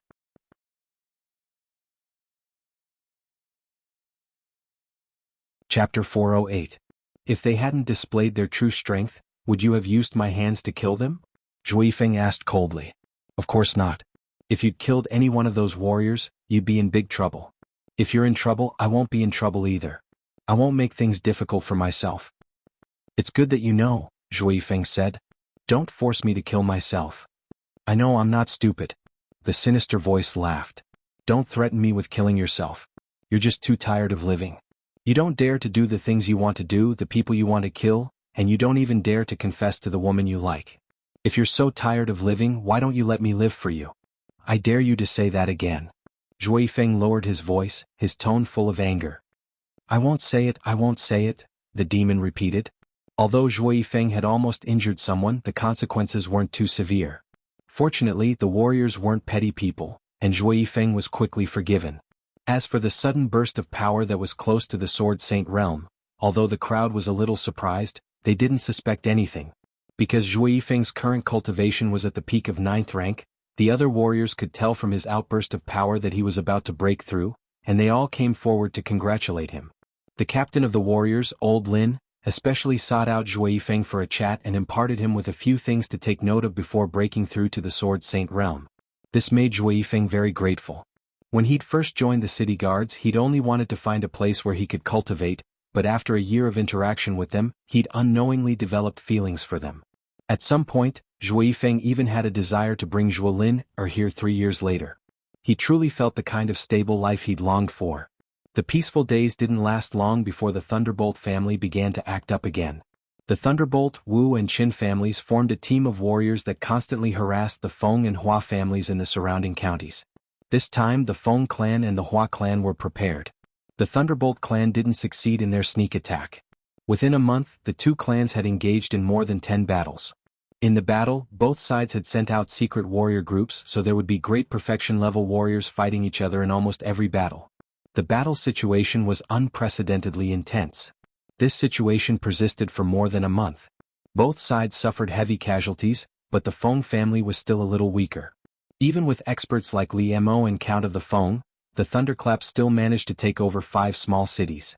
As the Spring Festival approached, both sides declared a temporary truce. The truce lasted for half a month, which meant that after the Spring Festival, both sides would resume fighting. Despite Wind City's defeat in the war, the people of Wind City still decorated their homes with lanterns and streamers as the Spring Festival approached. One day, Li Mo brought Yun Ruoyan out to buy some Spring Festival couplets and lanterns. Yun Ruoyan held a large red lantern in each hand, and her steps were light and cheerful, sweeping away the gloom of the war. Just by looking at Yun Ruoyan's happy expression, Li Mo was delighted as well. The two of them arrived at the gates of the Hua clan's residence. Just as they were about to enter the residence, a ragged beggar suddenly walked out from the side of the gate and quickly walked toward Yun Ruoyan. Normally, if someone were to suddenly approach Yun Ruoyan in such a manner, they wouldn't even be able to touch her. However, this beggar didn't have the slightest cultivation, and he immediately knelt in front of Yun Ruoyan. Yun Ruoyan was taken aback. Li Mo had already prepared to attack, but when he saw the beggar's actions he stopped. This was a rather special period. Both sides had spies in the other cities, and the Thunderbolt clan had a long history with Yun Ruoyan. It wasn't impossible for them to send someone to assassinate her. As a result, although Li Mo stopped attacking, he still stood in front of Yun Ruoyan. He took out a few spirit crystals and handed them to the beggar. However, the beggar didn't reach out to take them. Instead, he raised his head excitedly and wiped the dust off his face. "Miss Yun, Master Li, don't you recognize me?" the beggar asked excitedly. Yun Ruoyan turned to look at the beggar. He had a mustache and he looked rather familiar. Xuanhuan's eyes lit up as she pointed at the beggar. Are you steward who? Liemo frowned. Although the beggar was a little tanned and skinnier, he was clearly the same arrogant, mustached steward from years ago. Oh, Miss Yun, you've finally remembered me. The mustached man stood up from the ground in excitement. Kneel? Liemo barked, scaring the mustached man into kneeling once more. You're the steward of the Thunderbolt clan. What are you doing here? The bearded manager sighed and said, It's a long story. Miss Yun, Master Li, I had eyes but failed to recognize MT Tai. That was my mistake. But I asked the two of you to save my family's second young master. He's about to die. The bearded manager said as tears flowed down his face. What's wrong with the Thunderbolt clan? Xuanhuan walked up to the man from behind Liemo. Why don't you stand up first? The man with a small mustache stood up and wiped his tears and snot with his dirty sleeves as he said, The two of you quickly come with me. I'm afraid that I won't be able to see my second young master if I'm a little late. The mustached man led Xuanhuan and Liemo through 2 streets until they arrived at a relatively remote area where a rundown temple stood. As soon as Xuanhuan entered the temple, she saw a similarly disheveled man curled up in a pile of rags in the corner of the temple. Xuanhuan hadn't even seen the man's face, but when she saw his head of fiery red hair, she couldn't help but feel her heart clench. She quickly walked toward him. Thunderson. Xuanhuan walked up to the man and called out to him in a small voice. The man lying in the pile of rags was indeed Thunderbolt, but the Thunderbolt in front of her now looked like a completely different person from the arrogant Thunderbolt of the past. Not only was his face haggard and lifeless, but both of his arms had been chopped off, and he looked as if he would pass away at any moment. When Thunderclap heard Xuanhuan's voice, he turned to look at her, his lifeless eyes finally regaining a trace of life. Xuanhuan. Thunderclap's breathing became ragged as he called out Xuanhuan's name, as if he would die at any moment. How did you end up like this? Xuanhuan's voice was filled with both disbelief and pain. Although Thunderbolt was a member of the Thunderbolt family and had tried to harm her and Liemo in the past, he had never intended to harm Xuanhuan. In fact, he had even helped her more than once. As a result, even if Xuanhuan didn't like him, she was still grateful to him. It's so good to see you again. I thought I'd never see you again. After panting for a long while, he slowly closed his eyes, but there was a faint smile on his lips. Second young master, second young master. The mustached man pounced on Thunderbolt's body and began sobbing. Thunderbolt, Thunderbolt. Xuanhuan called out. Liemo knelt down by Xuanhuan's side and checked Thunderbolt's pulse. He's not dead yet. There's still time to save him. The mustached man immediately crawled up from Thunderbolt's body and knelt in front of Liemo and Xuanhuan, kowtowing profusely. Please save the second young master of the city. If not for the fact that the city lord discovered that he had helped Miss Yun, he wouldn't have injured him so severely after chopping off both of his arms. I've offended the two of you in the past, but the second young master of the city has indeed helped the two of you in the past. Please save him. The mustached man buried his head in his hands and continued to cry, but Xuanhuan stopped him. All right, hurry up and catch up. The mustached man raised his head to find that there was no one in front of him, and Thunderbolt was nowhere to be seen. He hurriedly looked outside and saw that Xuanhuan and Liemo had already walked far away. Thunderbolt was being carried on Liemo's shoulder, and the mustached man hurriedly got up and chased after the two of them. Xuanhuan and Liemo brought Thunderclap back to the Yun residence. Liemo first infused him with some spiritual energy to prolong his life, then fed him a high-grade spiritual pill. Only then did Thunderclap's life finally come back from the brink of death. However, his injuries were so severe that he would need the help of the Count of the Wind to fully recover. Coincidentally, the Count of the Wind hadn't been in Thunderbolt City for the past few days, so Xuanhuan had no choice but to feed him a spiritual pill to keep him alive until the Count of the Wind returned to Thunderbolt City. Thunderbolt only woke up for a limited period of time each day, and it took a lot of effort for him to speak. Xuanhuan's questions were all answered by the mustached man. How did your second young master lose his arms? Xuanhuan asked. My lord did it, the mustached man replied honestly. The mustached man had told Xuanhuan about this incident in the ruined temple, but she still found it hard to believe. She remembered that Thunderclap had been doted on by the Thunderclap family, so could it be that he had been crippled by Thunderclap just because he had helped Liemo save her? As the saying goes, even a vicious tiger won't eat its cubs. Why would your lord amputate his own son's arms and two at once? Xuanhuan asked. It was possible that Thunderbolt had amputated one of his arms in a fit of rage, but to amputate two meant that he had intended to cripple him. Xuanhuan didn't think that such a thing would happen. "Ah, it's all your fault," the mustached man sighed.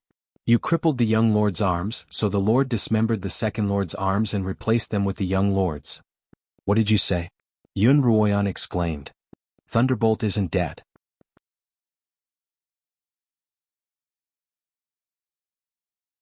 Chapter 409. The bearded man told Xuanhuan that not only was Thunderous Badian not dead, but even his severed arms had been reattached by Thunderous Yangs. "How is that possible?" Xuanhuan and Liemo couldn't believe their eyes. After all, they had personally witnessed Thunderous Flame's lightning-drawing saber pierce through Thunderous Batian's chest. "That day I was ordered by the second young master to come to your aid, and I saw the scene of the young city lord being assassinated.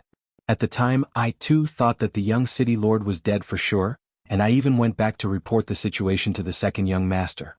Steward Who said, "A few days later the castellan suddenly came to our courtyard. Without saying anything, he dismembered the arms of the second young master. At the same time he questioned whether he had revealed Miss Yun's hiding place." The bearded man said that in a fit of rage, Thunderous Yang had revealed how he had helped Liemo plot against Thunderous Badian. In a fit of rage, Thunderous Flame had severely injured Thunderous Yang and imprisoned him. He had even declared that if Thunderous Badian didn't survive, he would come for Thunderous Yang's life. After Thunderous Yang had been imprisoned for 3 days, Thunderous Flame had sent someone to release him. The person said that Thunderous Badian had come back to life, but that Thunderous Flame didn't want to see Thunderous Yang again. The bearded man had served Thunderous Yang since he was a child, and he couldn't bear to see Thunderous Yang fend for himself, so he left the city with him. Thunderous Yang and the bearded man were chased out of the city, and none of the Thunderous families dared to keep them. The small families that the bearded man had once been on good terms with were now like venomous snakes and scorpions, and the once glorious second young master of the Thunderous family had become a hated stray dog. "We really had nowhere to go and the second young master was injured." The bearded man looked up at Xuanhuan. "I've often heard him mention you, and I thought that you and Master Li might still be on good terms, so I brought the second young master all the way here. I know that I've let down Miss Yun, Master Li and your friends in the past, but I'm willing to leave, but please take good care of the young master." Xuanhuan looked at the bearded man's pleading eyes. "You're a loyal person, so let's not talk about what happened in the past. We'll do our best to save Thunderous Yang, so please take good care of him." Xuanhuan and Liemo left Thunderbolt's room, only to run into Lin Qingchen at the door. "Qingchen, why did you come here?" Xuanhuan asked Lin Qingchen.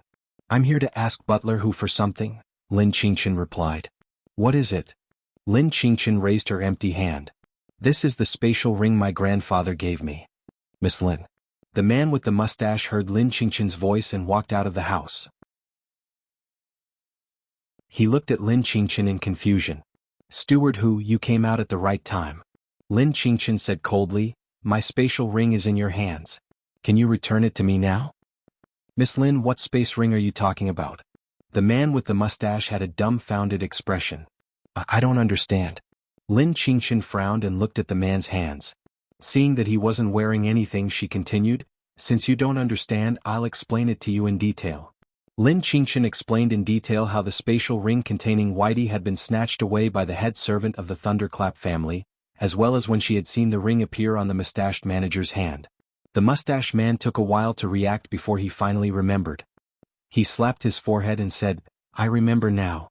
The ring you mention was given to me by one of my subordinates when I was in the Lei family. So it actually belongs to Miss Lin. If that's the case, you can return it to me now."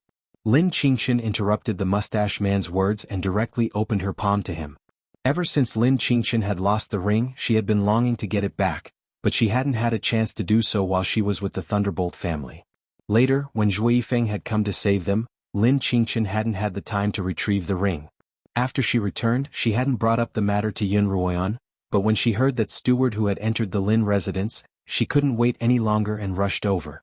In Lin Qingchen's heart, the ring was a small matter, but Whitey, who was in it, was extremely precious to her. But in the face of Lin Qingchen's request, the man with the mustache revealed an awkward expression. That ring, that... The man with the mustache stammered, unable to complete his sentence. Xuanhuan knew how important Whitey was to Lin Qingchen. "Steward Who, what's wrong with that ring? Don't be so hesitant." With a thud, steward who knelt down again and cried, "I really didn't know that it belonged to you, Miss Lin. All I knew was that it was a spatial ring, but I couldn't open it. So I gave it to the second young master." "Are you talking about Thunderbolt? You gave that ring to Thunderbolt?" Xuanhuan pressed. Lin Qingchen began walking towards the inner room. "Miss Lin, please wait. The ring isn't with the second young master right now," the mustache hurriedly said. The small mustache man quickly said, "The second young master originally wore it on his hand, but both of his arms were chopped off by the city lord, so the ring is naturally not with the young master." Lin Qingchen stopped walking, her tone even colder. "Then where is my ring now?" This time, before the mustache could speak, Xuanhuan said, "If I'm not mistaken, the ring should be with Thunderbolt right now." Thunderbolt's arms had been chopped off and attached to Thunderbolt's body, so the ring was naturally on Thunderbolt's body as well. Lin Qingchen was panicking, and Xuanhuan could only console her, promising that she'd find a way to retrieve the ring for her. In the manner of the Thunderbolt City Lord, Thunderbolt Badian was playing with a scarlet whip in the courtyard. Although his movements weren't large, they were rather smooth. Gradually, Thunderbolt Badian's movements became faster and faster, and the whip became a whirlwind in the air. Suddenly, an intense pain radiated from both his arms. Thunderbolt Badian groaned in pain and stopped what he was doing. A layer of sweat had formed on his forehead, either from the pain or from the intense exercise he'd just had. Damn it, there's still a rejection reaction. Thunderbolt Badian put away his whip and spread his hands out in front of him, staring at the pair of hands that seemed both familiar and strange. These hands had once belonged to his younger brother, but now they were on his body. Thunderbolt Badian didn't feel the slightest bit ashamed. "Thunderbolt, you can't blame me. If you hadn't colluded with Liemo to plot against me, I wouldn't have lost both my arms and almost lost my life." Thunderbolt Badian muttered to himself. Suddenly, his attention was drawn to an ancient-looking ring on his left hand. Thunderbolt Badian had long since discovered that this was a spatial ring. He tried many methods, but just like Thunderbolt and the Mustache Man, he was unable to open it. Most spatial rings didn't have any restrictions and anyone could easily open them. As a result, this spatial ring had successfully attracted Thunderbolt Badian's attention. Thunderbolt walked into the courtyard and called out when he saw Thunderbolt Badian standing there in a daze. "Father." Thunderbolt Badian snapped out of his daze and turned to Thunderbolt Badian. Thunderbolt Badian could tell from his sweaty face that he'd been cultivating again. I know you're anxious, but your arms won't be healed in a short period of time. Even the Silver Dragon Elder said that you'll need at least half a year to fully use them." "Father." Thunderbolt Badian looked at Thunderbolt Badian. "Do you have any more of that holy water? As long as I have it, I'll be able to revive even if I die again." "The Elder only gave me one bottle and I used it all to save you," Thunderbolt Badian replied. "According to the Silver Dragon Elder, that holy water is extremely precious. Based on what we've done recently, the fact that the Elder gave you a bottle to save your life is already a great favor." "Father, didn't the Elder say that if we could capture both Xuanhuan and Liemo, he'd fulfill one of your conditions? At that time, you can make a wish for a few more bottles of holy water," Thunderbolt Badian replied. Thunderbolt Badian nodded. "Both Xuanhuan and Liemo are currently under the Feng family's protection. If we want to capture them, we'll have to start with the Feng family. When the Feng family collapses, Xuanhuan and Liemo will have nowhere to run." "Father," Thunderbolt Badian replied. Thunderbolt Badian continued, "Our family has always had the upper hand in recent battles. Why would you agree to a truce at a time like this?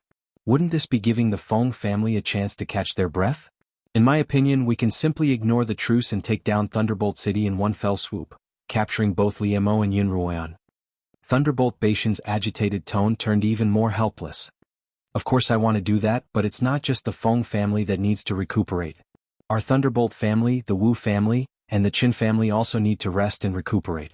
Although we've dealt a heavy blow to the Feng family, we've also lost quite a number of elite warriors. Our secret warrior corps has been reduced by half, but fortunately, we have enough high-grade spirit stones to quickly raise a large number of elite warriors to replace them. Is the Lai family still unwilling to join us?" Thunderbolt Badian asked. "Father, why don't you increase the amount you promised them?" Thunderbolt Badian replied, "I've already increased the amount I promised them, and I've even written a letter to Lai Fenglan." His words were very sincere, but he kept using Lai Yun's illness as an excuse. Thunderbolt Badian paused for a moment before continuing, Perhaps he wasn't trying to avoid us on purpose, but that Lai Yun's illness really is getting worse. Why do you say that, father? In his most recent letter, he requested for a grand wedding between Lai Yun and Thunderbolt. He even said that as long as they were married, the two families would become one family, and he would naturally help them. It seems that Lai Yun doesn't have long to live, and he wants to fulfill his final wish. Thunderbolt Badian continued, if this letter had come 2 months earlier, it wouldn't have been difficult for Thunderbolt and Lai Yun to get married. But now that Thunderbolt's whereabouts are unknown, how could they possibly get married? Moreover, he's already a cripple. Even if Lai Yun were to die, he probably wouldn't be willing to marry a cripple.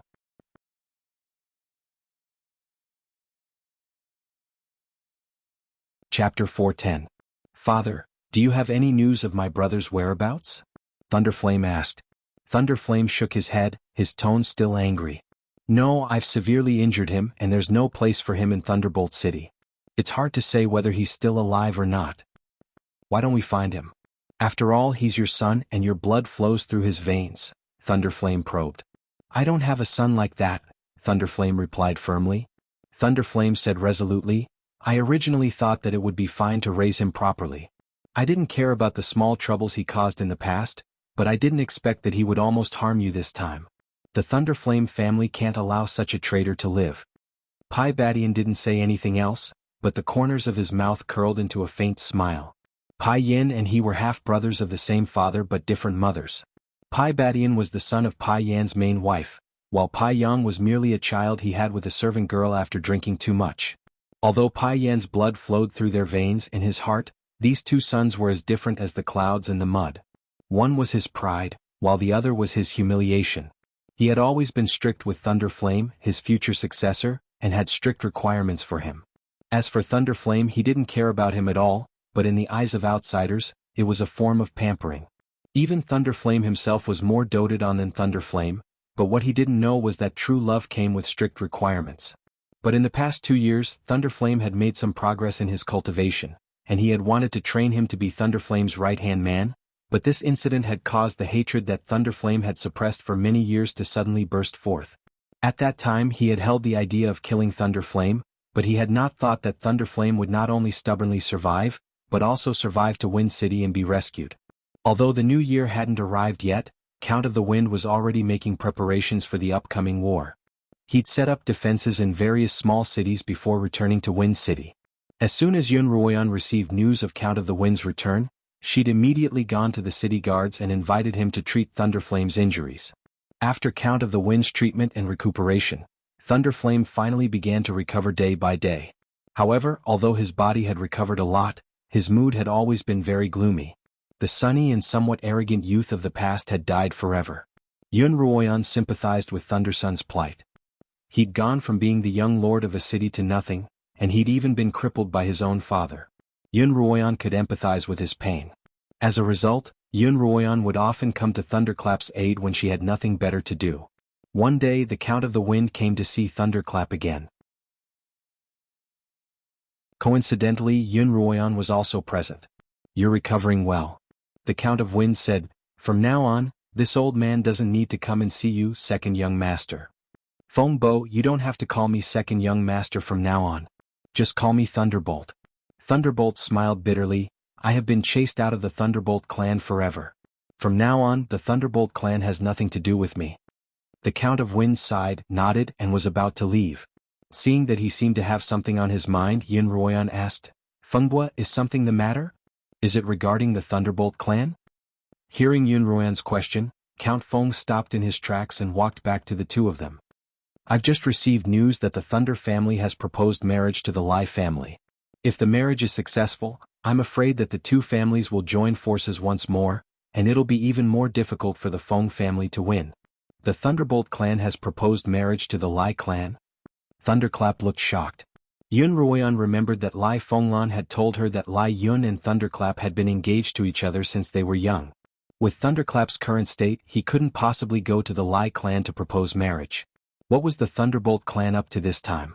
Could it be? Count of Wind, tell me in detail. Which member of the Thunderbolt clan proposed marriage to the Feng clan? Xuanhuan asked. Who else could it be? The Count of Wind replied impatiently.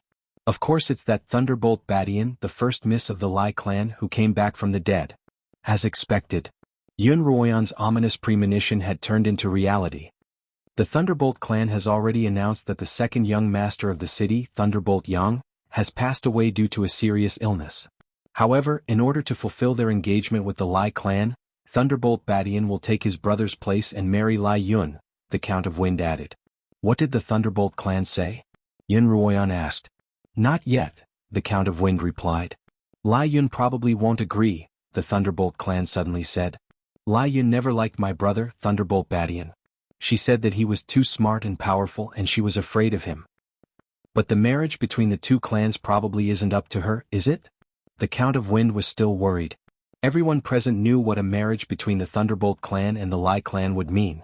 Although Lai Fenglan had promised not to help either side, once the Thunderbolt clan and the Thunderbolt clan became a family, and it was only natural for a family member to help a family member, this promise would become empty talk. No, Uncle Lai values Lai Yun very much and he's been grooming her as his successor, the Count of Wind confirmed. This has also nurtured Lai Yun's unyielding personality, so if she doesn't wish to marry, no one can force her.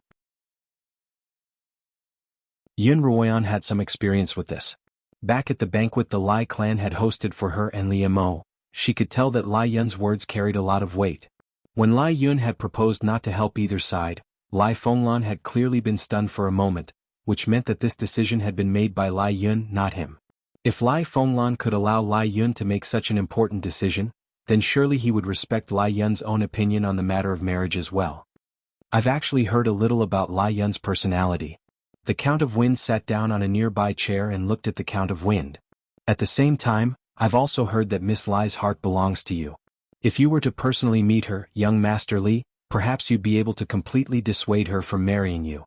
Count of Wind, are you intending to have Thunderbolt convince Lai Yun? Xuanhuan asked. That's exactly what I'm thinking, the Count of Wind replied. But, Thunderbolt. Xuanhuan glanced at the bedridden Thunderbolt. Although his body had mostly recovered, the damage to his vitality wasn't something that could be healed in a short period of time. More importantly, he was now a cripple. I have a soul-gathering pill here that can quickly replenish your energy. Count Feng took out a dark green bottle from his chest pocket and said, if the Pai and Lai clans really marry each other, then the Feng clan will have no chance of winning this battle. When the day comes that the Feng clan is destroyed, I'm afraid all of us here won't be able to have a good life. Xuanhuan and Count of Feng's both turned to look at Thunderclap. Alright, I'll go, Thunderbolt finally said. You've saved my life, so no matter what, I should do what I can for the Feng family. However, I'm afraid that Lai Yun will only detest me in my current state. That's not necessarily the case.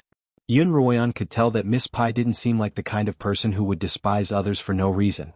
It's fine even if we don't get anything out of this trip. Let's just treat it as if we're meeting up with a friend. Alright. Thunderbolt glanced at Xuanhuan gratefully. Within the city lord's manor, Lai Fenglan and Lai Sen were both trying their best to persuade Lai Yun to agree to the marriage with Thunderbolt. Yun, save me just this once, Lai Fenglan urged. Lai Fenglan said, putting aside the fact that Pai Badian and Pai Yang are worlds apart, now that Pai Yang is no longer in this world, his engagement with you should be replaced by his older brother. What are you still hesitating about? Lai Yun slumped on the soft mattress, her face a little pale.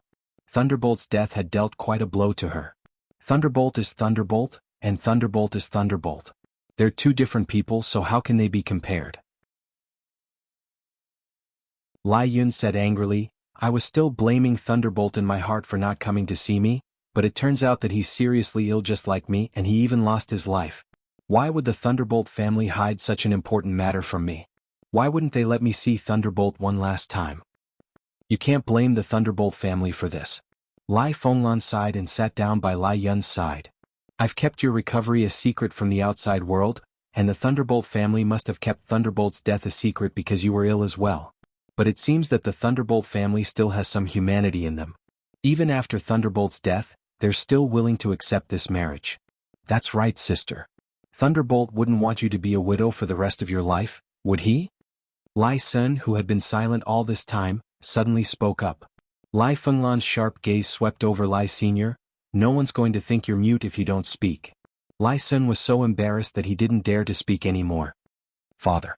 Lai Yun continued, Both you and I are well aware of the purpose of the Thunderbolt clan's marriage proposal.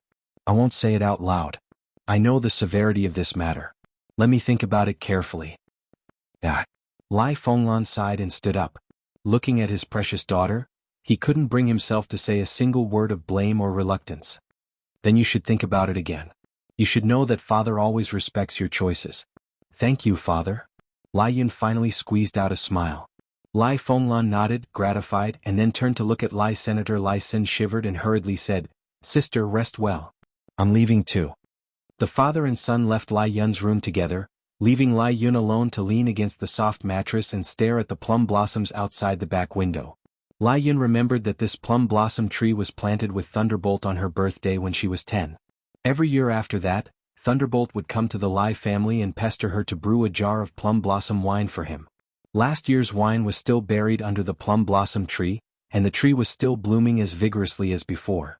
However, Thunderbolt was no longer here.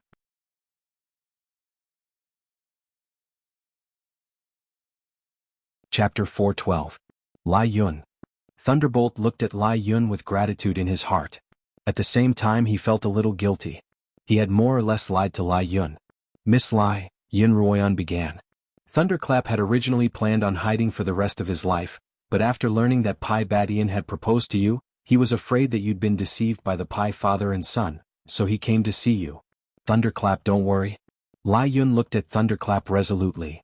Not only will I not marry Pai Badian, I'll even seek justice for you. Lai Yun, you'd better think this over, Lai Fenglan added. Father, this concerns my marriage. You have to listen to me, Lai Yun replied resolutely. I've already made up my mind to reject the Pai family's proposal. Seeing Lai Fenglan's awkward expression as well as his father's strange gaze, Thunderclap understood. Uncle Lai, I know that I'm a cripple now and I'm not a good match for Lai Yun at all. I'm here to remind Lai Yun that I'll be leaving soon and roaming the world. Thunderclap, I won't allow you to leave, Lai Yun protested. We're already engaged, and if I were to break it just because you don't have 2 arms, what kind of person would I be? But without arms you'd be a cripple. I wouldn't be able to protect you, nor would I be able to give you happiness. I'm marrying you, not your arms, Lai Yun insisted. Besides, it's not certain that you'll always be without arms. If Pai Badian was able to steal your arms, why can't we take them back? Thunderclap, don't worry. As long as I'm here, no one will be able to bully you. Lai Yun's words caused Thunderclap's eyes to brim with tears, but he forced himself not to shed them. In the end, under Lai Yun's insistence, Lai Fenglan had no choice but to keep Thunderclap and have him personally write a letter to reject Pai Badian's proposal. Miss Lai, could you reconsider the alliance I've proposed? Yun Ruoyan asked again. She could tell that Lai Fenglan doted on Lai Yun to the point that he would do anything for him. As long as she could convince Lai Yun to agree to the alliance, Lai Fenglan would have no problems. What Yun Ruoyan didn't know was that Lai Fenglan's obedience to Lai Yun wasn't just because he spoiled her, but also because Lai Yun had displayed astonishing talent from a young age. As long as she made a decision, she would never make a mistake. I agree to form an alliance with you, Lai Yun said. But I have a condition. What conditions? Yun Ruoyan was overjoyed. When we break through Thunderbolt City, leave Thunderbolt Heaven to me. I want to personally take back Thunderbolt's arm, Lai Yun said word by word. Finally, with Lai Yun's approval, Yun Ruoyan and Liemo rushed back to the Wind City to report the news to Feng Yenyang. Thunderclap sent Yun Ruoyan and Liemo off. Lian's a good girl. She's loyal and devoted to you, Yun Ruoyan commented. Yeah. Thunderclap sighed. I only knew that she liked to play with me and hunt with me, but I didn't expect her to love me so deeply. As a result, I feel very guilty for lying to her. Sometimes lies are kinder than reality, Yun Ruoyan replied. In that case, do you like lies? Thunderclap turned to Yun Ruoyan. Of course not. Yun Ruoyan shook her head. No one likes lies, but it's good to never know that they're lies. Yun Ruoyan also turned to Thunderclap. Lai Yun's worth protecting for the rest of your life. Thunderclap pursed his lips, and his gaze toward Yun Ruoyan suddenly burned with passion. However, that passion quickly cooled down. You're right. I'm a cripple now, but there's still a girl who's willing to stay with me. If I don't cherish her, I'd be letting down the heavens. I'll protect Lai Yun for the rest of my life. That's good. Yun Ruoyan turned her gaze away. We're leaving now. You should head back as well. Liemo, who hadn't been far behind, walked up to stand by Yun Ruoyan's side. His tall stature made Xuanhuan's not-so-short figure seem even more petite. He always wore a calm expression, as if he wouldn't even bat an eyelid if the sky were to collapse. Xuanhuan, on the other hand, always had a faint smile on her face, and the two of them were always so serene and peaceful together. Perhaps only a man like this is worthy of Xuanhuan, Thunderclap thought. Thunderclap, take care. I'll have someone escort Steward who here soon, Xuanhuan said, and the two of them took to the skies. As Thunderclap watched the two of them disappear into the distance, he finally relaxed his clenched fists. Some parts of his heart felt empty but others were full. Xuanhuan and Liemo returned to Wind City and immediately reported the news of the Lai family's alliance to Feng Yanxin. Everyone was elated by this news. After months of decline, the Lai family's alliance was about to reverse the situation. How could they not be excited? It was in this atmosphere that the new year began. On New Year's Eve, Xuanhuan, Liemo, the Lin sisters, and even Zhuo Yifeng and Qin Feng accompanied Lin Tianming. None of them had expected that on this day, a year later, they would be able to celebrate the arrival of the new year in a manner in another world. Lin Tianming looked at the group of youths surrounding him, and his eyes couldn't help but tear up. He no longer needed to return to that cold dungeon, and he no longer needed to live like an animal for an unknown amount of time. Uncle, let me propose a toast to you. When Xuanhuan saw the tears in Lin Tianming's eyes, she knew that he must be reminiscing about the past, and she deliberately tried to divert his attention. Uncle, don't drink so much. It's not good for your legs. Lin Qingshan looked at Xuanhuan reproachfully. It's fine. I'm happy today, so I'd like to have a drink with you.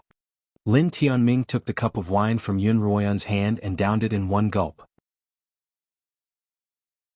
Lin Tianming finished his cup of wine and had Xuanhuan pour him another. Then he turned to Liemo, Slaughtering King, I wasn't able to attend your wedding with Ruoan, so consider this cup of wine a belated blessing. Thank you, uncle. Liemo smiled as he finished his cup. Liemo, Ruoan. Qin Feng also raised a cup of wine to the two of them. I wasn't able to attend your wedding either, so this toast is to the both of you. As the meal progressed, Lin Qingxue was the only one who noticed Zhuo Yifeng drinking alone in a corner. Zhuo Yifeng also noticed Lin Qingxue's gaze, but he chose to ignore it. Lin Qingxue was a good girl, and Zhuo Yifeng had always treated her as a younger sister. He knew that he couldn't love her and he didn't want to hurt her. Sigh. What a pitiful, pitiful person. Zhuo Yifeng was just pouring a cup of bitter wine into his mouth when the sinister voice suddenly rang out in his head. Zhuo Yifeng ignored it and continued drinking his wine. The demon spirit seemed to be someone who was extremely afraid of loneliness, and it would ramble on in Zhuo Yifeng's head whenever it wanted to. Initially, Zhuo Yifeng had grown numb to it. The person you like doesn't like you, and the person you like doesn't like you? This is the saddest thing in the world. But if such a thing were to happen to me, it would instantly become a good thing. Oh, what do you mean? Zhuo Yifeng couldn't help but feel a little tipsy after drinking a dozen cups of wine. Such a thing can only be taught, not explained, the demon spirit replied. If you're willing to let me control your body, I'll only need a day to solve your problem. No, I don't even need a day. Haha, you're trying to trick me, but I won't fall for it. Zhuo Yifeng downed another 7 or 8 cups of wine. As the saying went, drinking to drown one's sorrows, only to make them more sorrowful. I've already given up on Yun Ruoyan, Zhuo Yifeng replied. No matter how much I like her, I won't ask for anything that doesn't belong to me. Oh, is that so? The demon spirit laughed sinisterly, then fell silent. Zhuo Yifeng poured himself a cup of wine and drank by himself. His vision began to blur, but his hearing became unusually clear. Every word of blessing for Yun Ruoyan and Liemo, as well as Yun Ruoyan's radiant smile, pierced Zhuo Yifeng's heart. He suddenly felt a strong desire to make Yun Ruoyan his own. In a daze, Zhuo Yifeng saw Liemo, who was laughing and whispering with Yun Ruoyan, suddenly transform into himself. He saw himself and Yun Ruoyan looking at each other happily, returning the toast together. This is the deepest desire in your heart? That sinister voice rang out in Zhuo Yifeng's mind once more. Startled, Zhuo Yifeng hurriedly shook his head, but Limeau's face was still Zhuo Yifeng's. Zhuo Yifeng was both shocked and angry, and he stood up from his seat. Zhuo Yifeng's actions were so abrupt that the chatting and drinking crowd immediately quieted down and looked toward him. I'm sorry, I'm not feeling well, so I can't keep watch tonight. I'll be heading back to my room. Zhuo Yifeng quickly left the room. Demon spirit, what the hell are you doing? Zhuo Yifeng staggered back to his room as he berated the demon spirit in his mind. Haha, I'm just showing you what you're thinking, the demon spirit replied. I want you to face your truest desire. You can't forget Yun Ruoyan at all, and your heart is filled with the desire to take Li Mo's place. In that case, kill Li Mo and snatch Yun Ruoyan from him. Kill Li Mo? Yes, kill Li Mo. You stole the woman you love the most. Steal Yun Ruoyan from me? Of course she's the woman you love the most. Of course you'd want her for yourself. I'm definitely going to kill Li Mo. He's my enemy. But Yun Ruoyan doesn't even like me, so what's the point of stealing her from me? Zhui Feng laughed self-deprecatingly. You've never confessed to Yun Ruoyan. How do you know she doesn't like you? That you're tuning in to the Sword Dance in the Vast Sky YouTube channel. Don't forget to subscribe and join us on this journey to catch the most captivating stories.